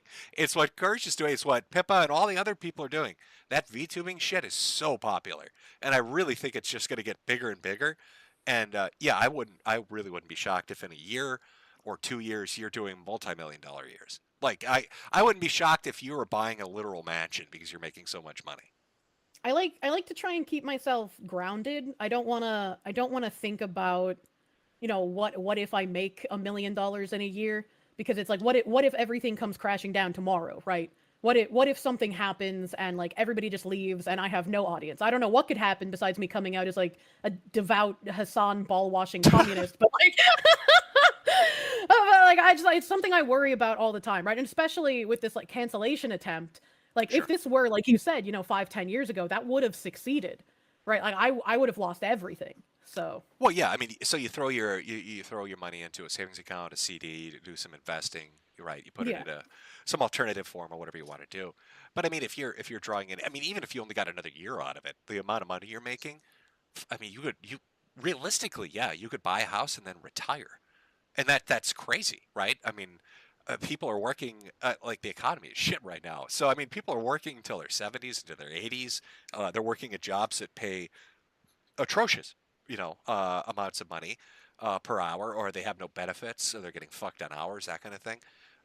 So I mean, you're in like a really blessed position. You know what I mean? And Yeah. Oh no, I rarely recognize that. I talk about how I was in a good position in COVID as well, mhm, because like I didn't get the shot. I didn't want to get the shot. And even though I wasn't making like any money, I was making maybe like 200, 300 bucks a month, maybe 500 if I was lucky in a good month. sure. And so like I was poor as fuck, but I didn't have to get the shot. I wasn't forced to. And I realized that even though I was poor as fuck, I was in a position of privilege because I wasn't being threatened with losing my job, losing my livelihood, not being able to pay my bills for not getting Are the you COVID telling shot. me you don't have a Fauci ouchie? I do not. I'm a pureblood. Now, for some reason, they think I have a Fauci ouchie. I don't, by the way. I don't have, I never got the fucking shot. But I'm uh, surprised you were not forced to, considering your health conditions. no, they took the absolute opposite approach for that. Oh. So there's this test they do to check like your immune response, where they'll give you I can't remember what vaccine it is. It's something they give like older people for like pneumonias or something. But Mhm. what they do is they do a test of your immune system, they give you the vaccine, and then like a month later they redo the test to see how you reacted. They were worried to even do that, even though it's like Oh wow. completely safe. But no, I was advised don't. You're, we don't know what the fuck is wrong with you, and we don't know why your immune system's dog shit. The last thing we want to do is fucking inject you with crazy shit. So They inject you with the COVID and your kidneys just shut down. yeah, I'm growing horns or something. I don't know what's gonna fucking happen. So yeah, no, I fucking dodged that. But no, yeah, it's wild to me the amount of money people are out there. It makes me wonder, like with a Pippa or other people, like some VTubers have like, who do you think is like the largest right now as far as like audience retention or concurrent viewers goes? I would have said that was Gura before she graduated, and I'm sure it's gonna be her again when she re-debuts, which I think is this upcoming Saturday. Um, maybe I would say like Fillion in the English-speaking sphere is probably the largest that I know of. And what would you say their audience size is if they were to do like a stream or something? I don't think she multicasts yet, so she's just on Twitch, and I think Sure. she gets between like 7 and 8 thousand viewers per stream. How are you guys pulling? I don't understand with the money and the fervor around it how you're not pulling in Asmongold numbers or Hassan numbers, like because they're sitting at like what is it, like 55 for Hassan or like 75 for Asmongold? Well, there are the people on the right who are virulent anime racists, and they're like, well, I agree with what she says, but she's anime, so I hate her and I won't watch her. Like some people try to like disseminate my bridge research and whatnot and talking about what bridge is, Sure. and they'll be like, well, I want to watch it, but there's an anime thing in the corner, and so come back to me when someone who's not anime reports on it. Yeah, it's weird. I mean, I remember kind of as 4chan was rising, right? Because it kind of grew out of something awful. Because Moot didn't like low taxes rules, so Yeah. he did the kind of two-channel version of an image board for Americans, right? So, but as that was rising, I mean, like anime and video games, that was like the two fucking pillars of 4chan, aside from Yeah. everything horrendous under the sun. But for God, a good decade to 2 decades, that was kind of like almost a foundational piece of what the entirety of the internet was. So I don't know if this is like a weird morphing change that's going to be the old shit and everybody moves past it, because I know everybody, like, who's using stuff like image boards anymore, to be honest, or forums. I mean, everything's moved to app and social media shit, and everybody's on their fucking cell phones, right? Nobody's on a PC Yeah. or a laptop anymore. But yeah, it's just weird. So again, if you're listening to this and you want to make retarded amounts, if you want to buy a $900,000 Victorian home, put the anime ears on and hippity hop your ass over to Gamersups and get yourself a fucking sponsorship. Buy the gamer powders, you know? That's And right. Yeah. oh god, what was I gonna say? I was about to say something that was very related to this. Oh boy. Were you I gonna hate were you when my gonna tell brain me does how that. much? You gonna tell us how big is your bank account? You don't have to give a specific number. Is it 5 digits, 6 digits, 7 digits? I don't like releasing that kind of information, but I am in a very comfortable place right now, thankfully. 6 digits. Okay. So you could have just said 6 digits, but that's fine. All right, that's all right. It's okay. Well, it's like you're not supposed to keep a lot of money in your bank account because you're supposed to invest it, right? Don't let your money sit there and rot. Well, you heard her, folks. She's got it hidden under her mattress in her apartment. So first I person to get actually in used to gets do rich. that. Did you I really? actually, I did. I used to hide my money around my house. And when I went to buy my car after my donathon in 2023, I brought in a Ziploc bag of all my dollar bills, like rubber banded together. And the finance guy at the dealership had to tell me that if I tried to pay more than $10,000, he had to report it to the IRS. So I was like, oh, okay, let's do this a different way. Holy shit. Yeah, by the way, I hope you're paying taxes, because that was I, really I am. I do pay my taxes and I complain about them every time I have to file them. I fucking hate it. I hate taxes so much. Holy shit. because I've literally seen multiple creators. Well, there's like one or two that are really naive and they don't understand they have to file taxes, right? They think it's like automatically done magically for them. But Yeah. then there are some that just, it's almost like they're phobic. They're scared of it. Like they're worried to do it. And then it builds up over years until they finally get the tax bill due. And it's like 5 years worth. And they're like, holy shit, I'm going to prison. Yeah, I'm not going to say exact numbers, but for tax year 2024, well, that was my first year I had to pay quarterly tax coupons Sure. instead of just paying at the end of the year. And I learned that if you underpay your quarterly tax coupons, they tack on fees for underpaying. And so not only did I have to pay over $100,000 in taxes, just federal taxes, not even state, but I got hit with, I think it was like 20 something thousand or 30 something thousand dollars in fees for underpaying. And their tax coupons are an estimate based on how much your CPA thinks you will make. So if you under, like, everything is just a guess, but if you guess too wrong, you get slapped with thousands of dollars in fines. See, now you've made the classic fuck up. Because you gave us a nearly specific amount for federal taxes and the amount of autism on display in both our chats combined, they will magically figure out now what tax bracket you're in. Oh, no. I said it was over 100,000, but I didn't say how much over. Oh no, but now we know we're talking six. See, I was right, 6 figures. See, Jimmy's smart. Yeah, hey, Smart, Jim. Your that's. brain didn't get affected by the cancer. Oh, I'm gonna buy my Victorian house for $1 million because I think they're pretty. Okay, okay. I'm You living in are the pretty. I'm living in the suburbs. Ralph is living in a fucking shack in Mexico, and you're buying Victorian houses. He's eating tortas out of garbage cans, and you're buying $1 million properties. You gotta put on the fox ears, you know? Oh my God, I'm putting the ears on. I'm gonna start bouncing around. I'm gonna put tits on. I'm gonna make some money here. Is this making you have a midlife crisis? It is. It's an end of life crisis. Christ Almighty. I was born way too early. Oh my god, this is the money. That's why. This is That's the why I money said generation. I was like, Jim always makes special merch every time he has a stream. I hope he makes some like cringe anime Fox Blob merch for his stream today. I hope Jade makes something too cringe. Actually, she's like, oh, should I? She actually talked to me. She's like, should I do like a little, pudding and fox thing? And I was like, nah, I was like, I don't know if anybody would They buy would. that. They would. And so I was like, nah, probably not. Now she listens to make sure I don't have audio issues because I'm retarded. So she's probably Okay. upstairs. She probably heard you say $160,000 in 3 weeks, and Now now she's gonna beat you after she's stream. gonna take a belt to my ass. Are you kidding me? She's gonna be like, I could get what is it? Wacom? What are those drawing tablets everybody likes? The high end fucking ones that are. Wacom? There we go. Yeah, there's like she has like the medium one, right? But there's like a crazy expensive large one. Oh my God, she's gonna hear this. Just do that for your next stream. Be like, look, we're kind of late, but here are our Fox Blobs. Yeah, it's the Fox Blobs, anime ears, gamer subs. I need to start doing these fucking merchandise deals. But Yeah. god damn. Okay, well, Jimmy's an old sick man, so I about hit my limit on streaming. Is there like a last topic you want to hit us with? Is there anything we didn't cover? Because I feel like we covered Anna and her Spurgod, Vice running with their tail between their legs, your C&D working, Crime Yeah. Boss not apologizing, which blows my fucking mind. The Redditors looking like retards, and we revealed your secret pictures, of you and your 8,000 cats at the cat sanctuary. Don't worry, I'll collect more. Yeah, well, you can afford it. You can buy a mansion for your cats. Jesus. Buy a hat for your mansion. Yeah, no shit. But is there anything in the world of VTubing aside from staplers and vaginas and and shit like that we missed? I mean, I know we skipped over the Cinder thing. I know that was kind of a hot topic everybody touched on a little bit, but it kind Yeah. of seems to have come and gone. Is there any other like big VTubing news that is current that we missed? I think the only big thing that happened recently is there's another Niji Sanji VTuber named Twisty something. I didn't even know who she was. Like when people were posting about her, I was like, what is that? But apparently it was a Niji Sanji VTuber, and she was saying like incredibly racist and transphobic shit. And after a few days, she apologized and was like, "I'm so sorry, I'm not like that." She got terminated anyways because of course she did.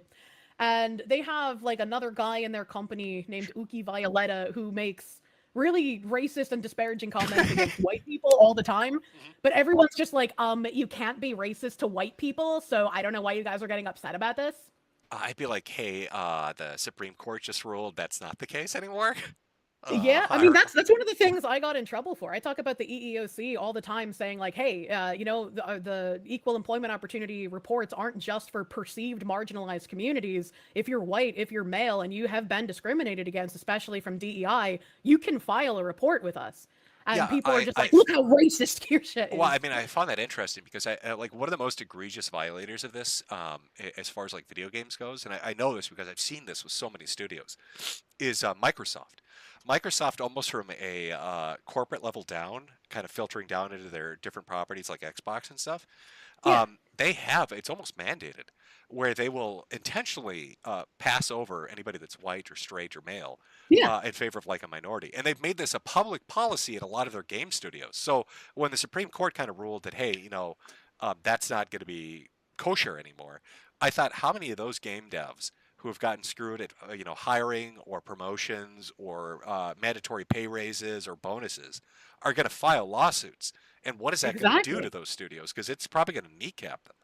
Oh, absolutely. They're gonna have some fucking retribution coming. There were a lot of like the anti-woke YouTubers who were claiming places had like dropped their woke programming. They were dropping DEI. I know Robbie Starbuck was a huge proponent of like, look what I've done. I made these companies drop thing. Right. And because of my research into Bridge, almost every time he tweeted that out, I would quote retweet him and be like, actually, they didn't drop thing, and here's all the proof of how they didn't drop thing. You are lying. And Microsoft was one of those.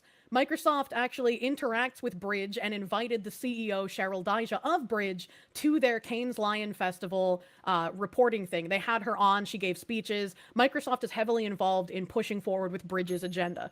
And so like there's a lot of people who want to tell you that like DEI is going away. And we have made some Wait, wins wait, wait. against DEI, but Sorry to interrupt you. I heard a ding in the background from your end. yeah, yeah. Did you drop the bell to call your butler? I did Was drop my that what bell. that was? That was? That was Is Jeeves gonna come in and answer you in a moment? yeah, I actually have a bunch of himbo butlers in my bunker. They make me hand spun milkshakes. It's very nice. They clean your cats by hand, do they? Yeah, yeah, they So- hand brush my cats daily. Okay, I just wanted to go, but no, yeah, with the corporations and stuff, because I noticed that a lot of the companies were getting called out, like John Deere and everybody else, Harley Yeah. Davidson for having like these kind of, but then they'd repackage it and they'd move like in a parallel position the people that were in there, like diversity, equity, inclusion, or the people Hmm. making like hiring decisions, or the ones that were doing internal reviews that were kind of like passing over certain employees based on these inherent qualities, like you're white or you're man or whatever. Yeah. So I think a lot of them were trying to shuffle it around and hide it. So I'm wondering if the Supreme Court thing's going to change it. But um, yeah, so we got a little lost in the weeds. But I guess one of my final questions for you is, when somebody is at one of these companies, right? That's like an umbrella corporation for VTubers, and they Hmm. get blacklisted or fired, or they're made to graduate. Um, why don't they just go solo? Is there some kind of an NDA or like a non-compete thing that they've signed that they can't go out and just restart on their own? There actually are a lot of people who end up going solo after they get terminated from companies that have treated them poorly. And Selene was a Niji Sanji talent who had again been pushed to self-harm multiple occasions, then got terminated, was told that her termination would be negligible for the company's bottom line.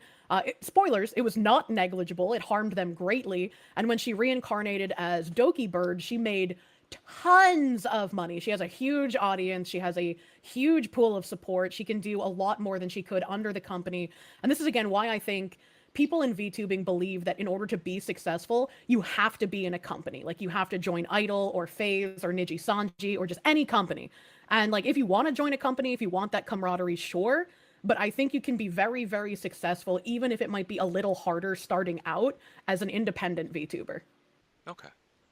Alrighty. Well, thank you for coming on and clearing that up and telling us all how poor we are in comparison. Jesus Christ. I wasn't trying to brag. I don't like talking about financial stuff. I don't like bragging about my mansions or anything. I'm sorry you fucking poor people have an issue with that. I didn't realize you guys don't have more than one BMW. I thought that was a normal thing. Yeah, I know. Us poor people will try not to seethe too much. Don't you guys have at least 10 acres of land? Oh my God, I don't know. Sometimes my 10 maids just look at me and say, "God, we love you, boss." But these poor people, they don't understand what that's like or anything. I'll have to hit you up sometime because Jade makes very cute designs for you. So maybe I can pay her to design something for me. Yeah. I mean, her starting commission fee is $160,000. What a coincidence! What a coincidence! Wow. So How hey, affordable.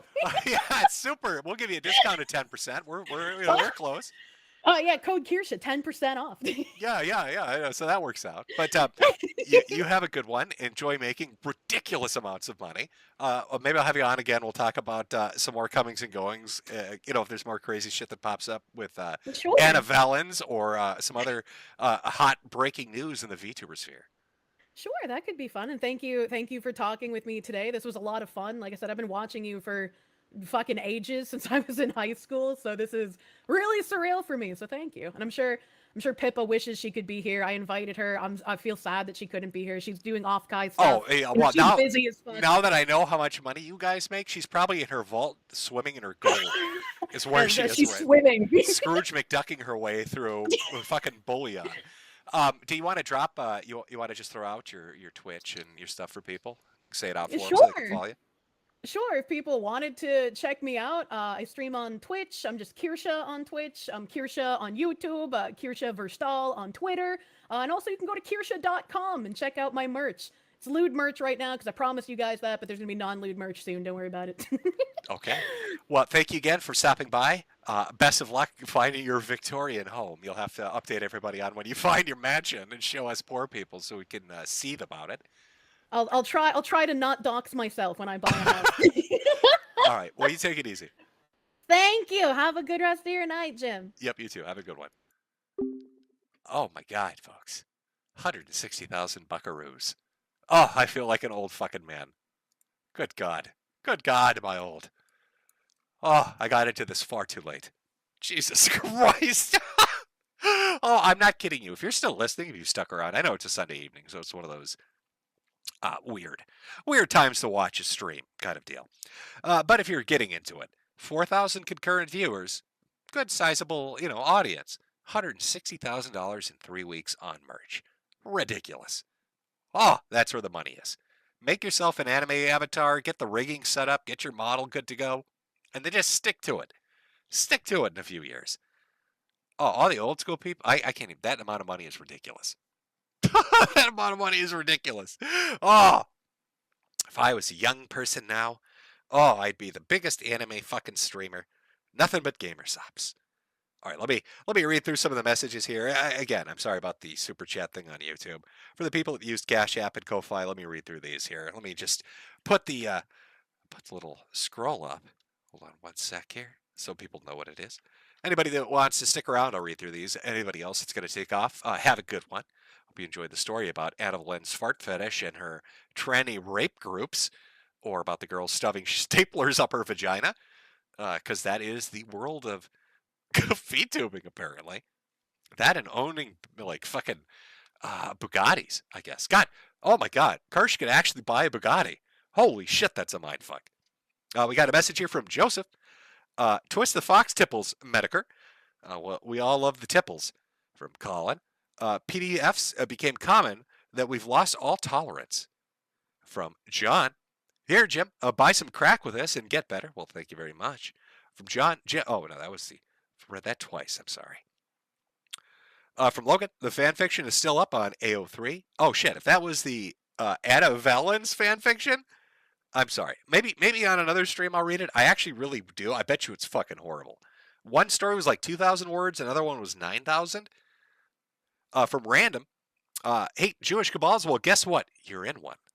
Oh my! I bet you didn't see that coming, buddy.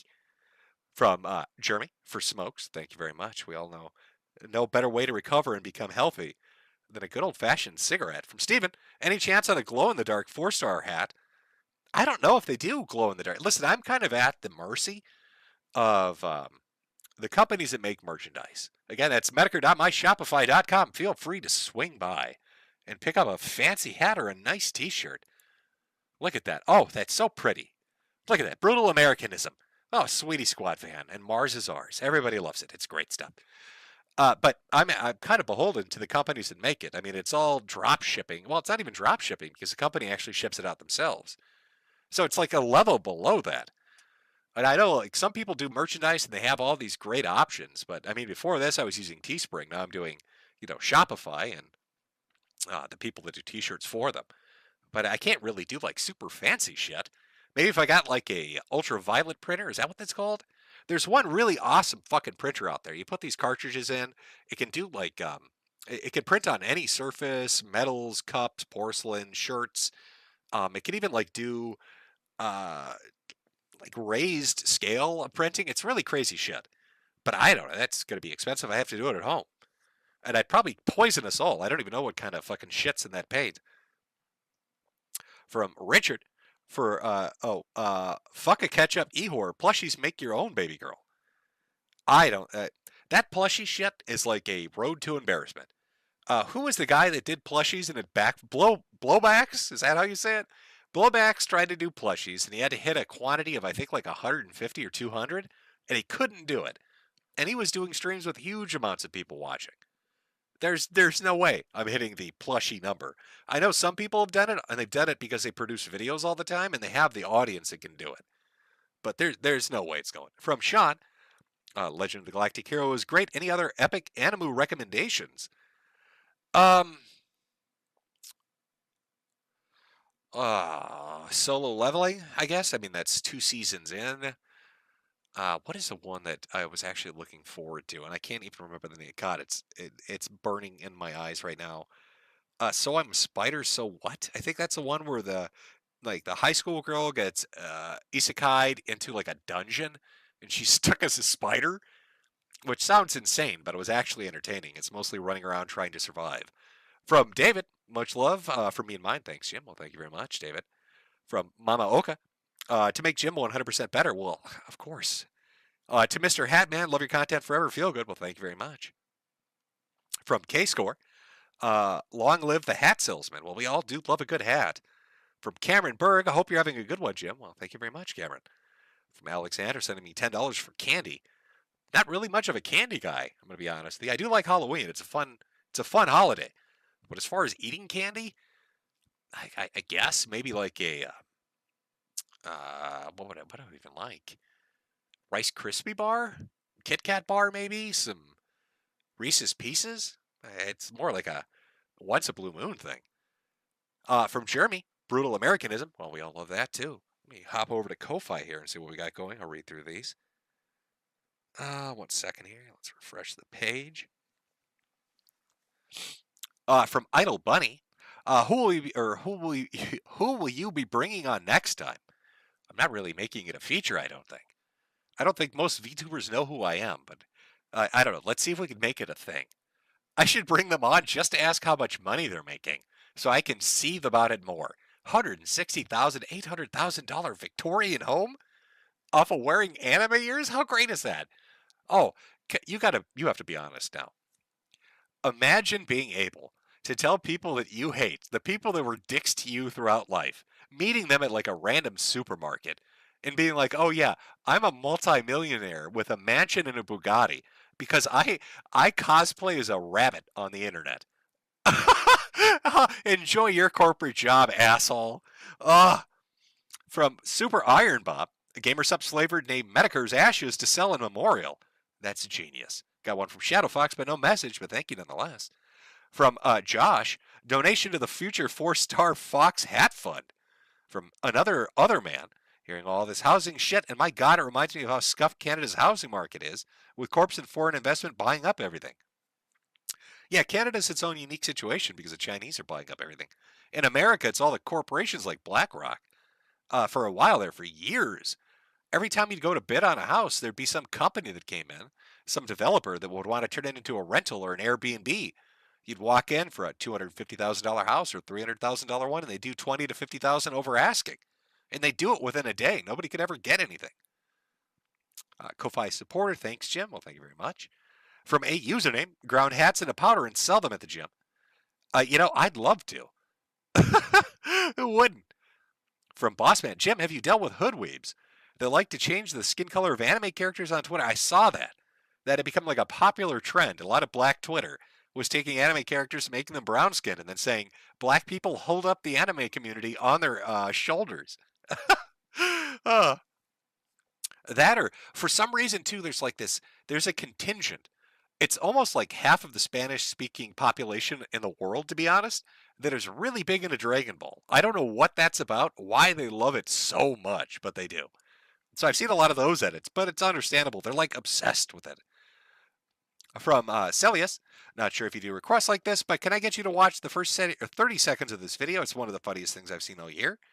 I will check that video up next time I do a stream, Celius, but I have the Ko-Fi thing up on a different device altogether, so I can't click the link. From the Angelic Ceiling Cat, did you guys see the article? Oh no, that was the one about the capitalist arrested during the riots. From Neela, Anna, let me do ASMR. Trans women are women. Also, Anna writes about breeding cis women. Why is it every time that some journalist writes a hit piece on anybody? I've seen this repeatedly, whether it's somebody in the VTubing sphere like Kirsche, or when they were going after Josh because of Kiwi Farms uploading and hosting, video events of different shootings and stuff, or if it was people like Sargon during gaming, it didn't matter. But anytime a journalist would do a hit piece on anybody that had tried to create their own thing, whether that was videos or streaming or websites or merchandise, doesn't matter. Every time they would write those hit pieces and deride that person and go after their audience, it always turned out that journalist had the kinkiest, most fucked up shit somewhere in their fucking profile. And they almost would brag about it like they were untouchable. Like it had never occurred to them that they're bizarre. The weird shit they're into makes everybody do a double take. For Mental Crash, hey Jimbo. My friend Blacklight is undergoing surgery to donate a chunk of his liver to his mother. Can you help me wish for universal survival, but also remind him he has a micro penis? Well, Blacklight, it's very stunning and brave of you with your immensely small penis, as your friend has said here, to go under the knife. But good on you for donating to your mother. It's a brave thing to do. It's scary to go under surgeries. From Zyla, I don't wear hats, but this is for all the entertainment. I wish I could keep you around for years to come, but that's selfish given the pain you're in. Well, thank you. From Kelsey, what makes you want to collab with Kirsche? Well, I saw, like I said, for about like the last month and a half, it was really fucking weird. Because for like, I say a week, right? A week straight, I started seeing people tweet saying that it was the typical shit. Oh my God, they're a neo-Nazi. They're terrible. That kind of stuff. And I figured it was just kind of full outrage. It was just the flavor of the week, getting pissed off. But then Vice started releasing articles, like going after their sponsors, going after their streaming platform, and it just seemed really fucking weird. Because I couldn't. That's why I asked during the stream. I was like, "What do you think started it off?" Because it seemed to come out of left field.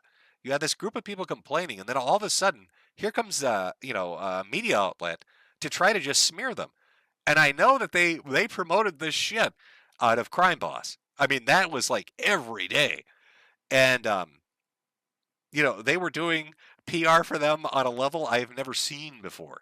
Just shilling the shit out of it. And then they just stabbed him in the back and walked away. And I thought it was so fucking weird because it just came out of left field. And then all of a sudden, within the span of literally a half a day, all the articles disappeared. The journalists responsible fled social media. All the Redditors that were really riding their ass got outed as being like the most degenerate fucks you've ever seen. And that was that was it. It was over.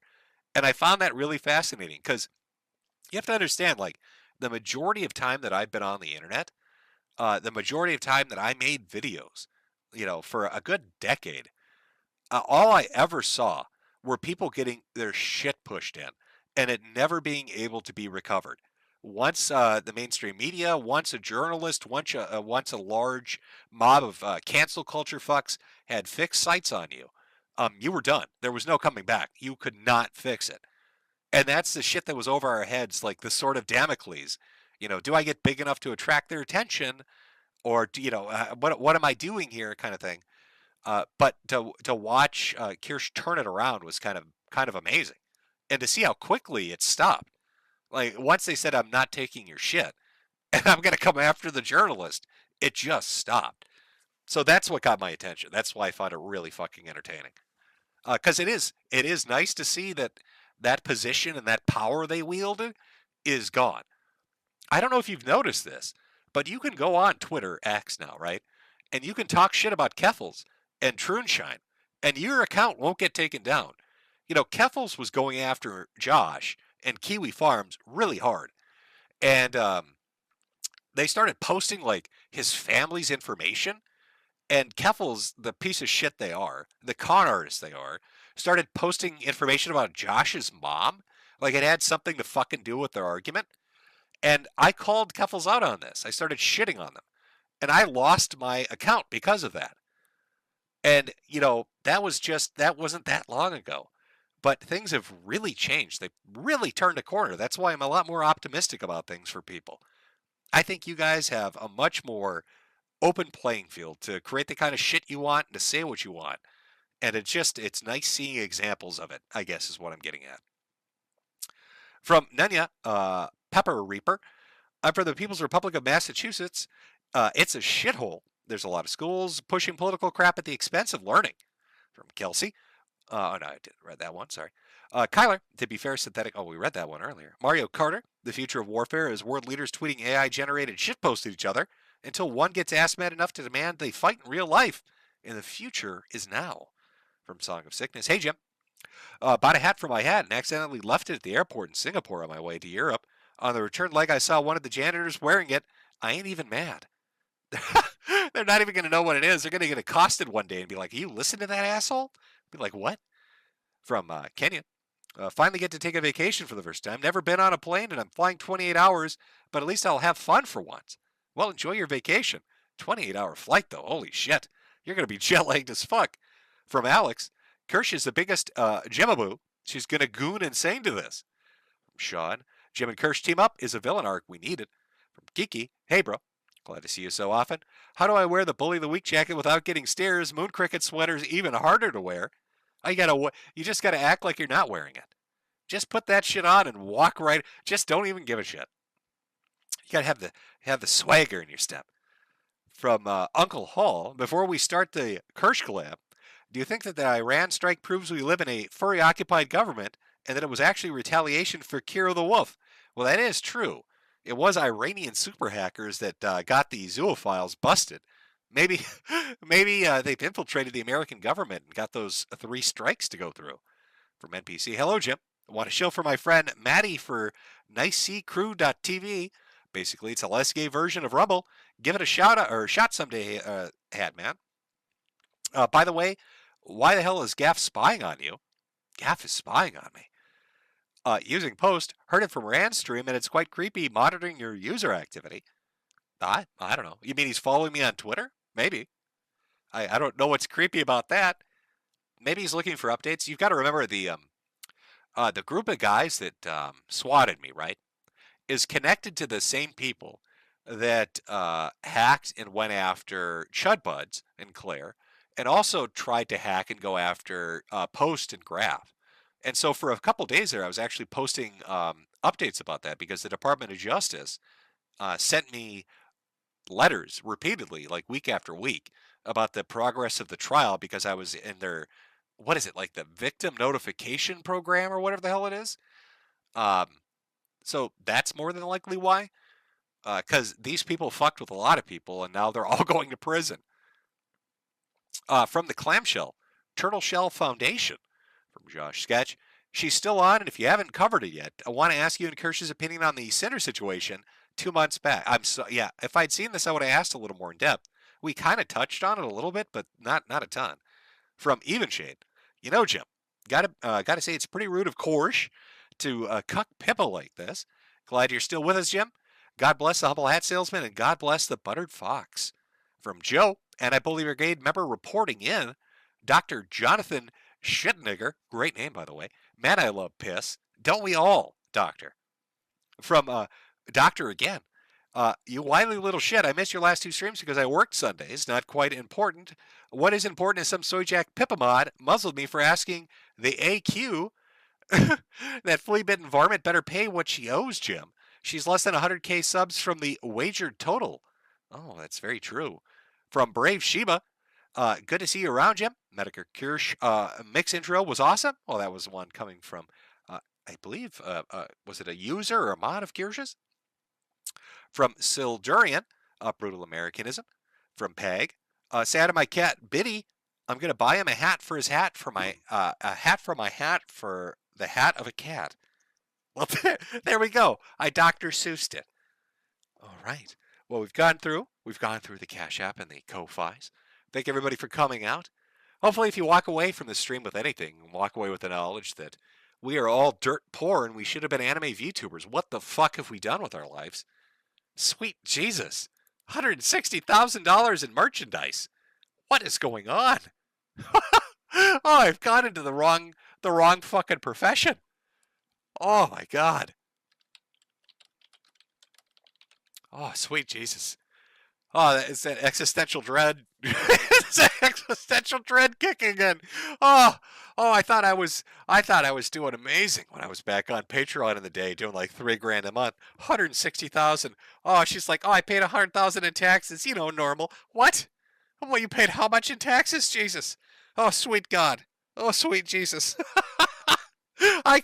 Using that, I can actually guess how much money she's making. Holy sweet fuck. She's going to live in a mansion. Oh, yeah, I'm not even kidding. If she's that well off, Pippa owns an airplane. Pippa owns an airplane. You know, Courtney talked about buying his wife. No, Pippa owns an actual fucking jet airplane with her own pilot. The Pippa pilot that flies her around. She fucking jet hops from city to city with a Pippa pilot and her personal aircraft, the Pippa plane. I'll probably brand that and sell it as a Gamer Sup crossover or something. Sweet fuck. Oh my god, this is fucking me up so much. You know what we're playing as the outro? My fucking merchandise commercial. That's Metokur.myshopify.com. For the love of God, buy a hat. My wife is gonna literally beat the shit out of me when she hears how much money. Oh my god, I'm never gonna hear the end of it. Buy a hat for your hat so Jim doesn't get beaten. Remember, I'm a dying man.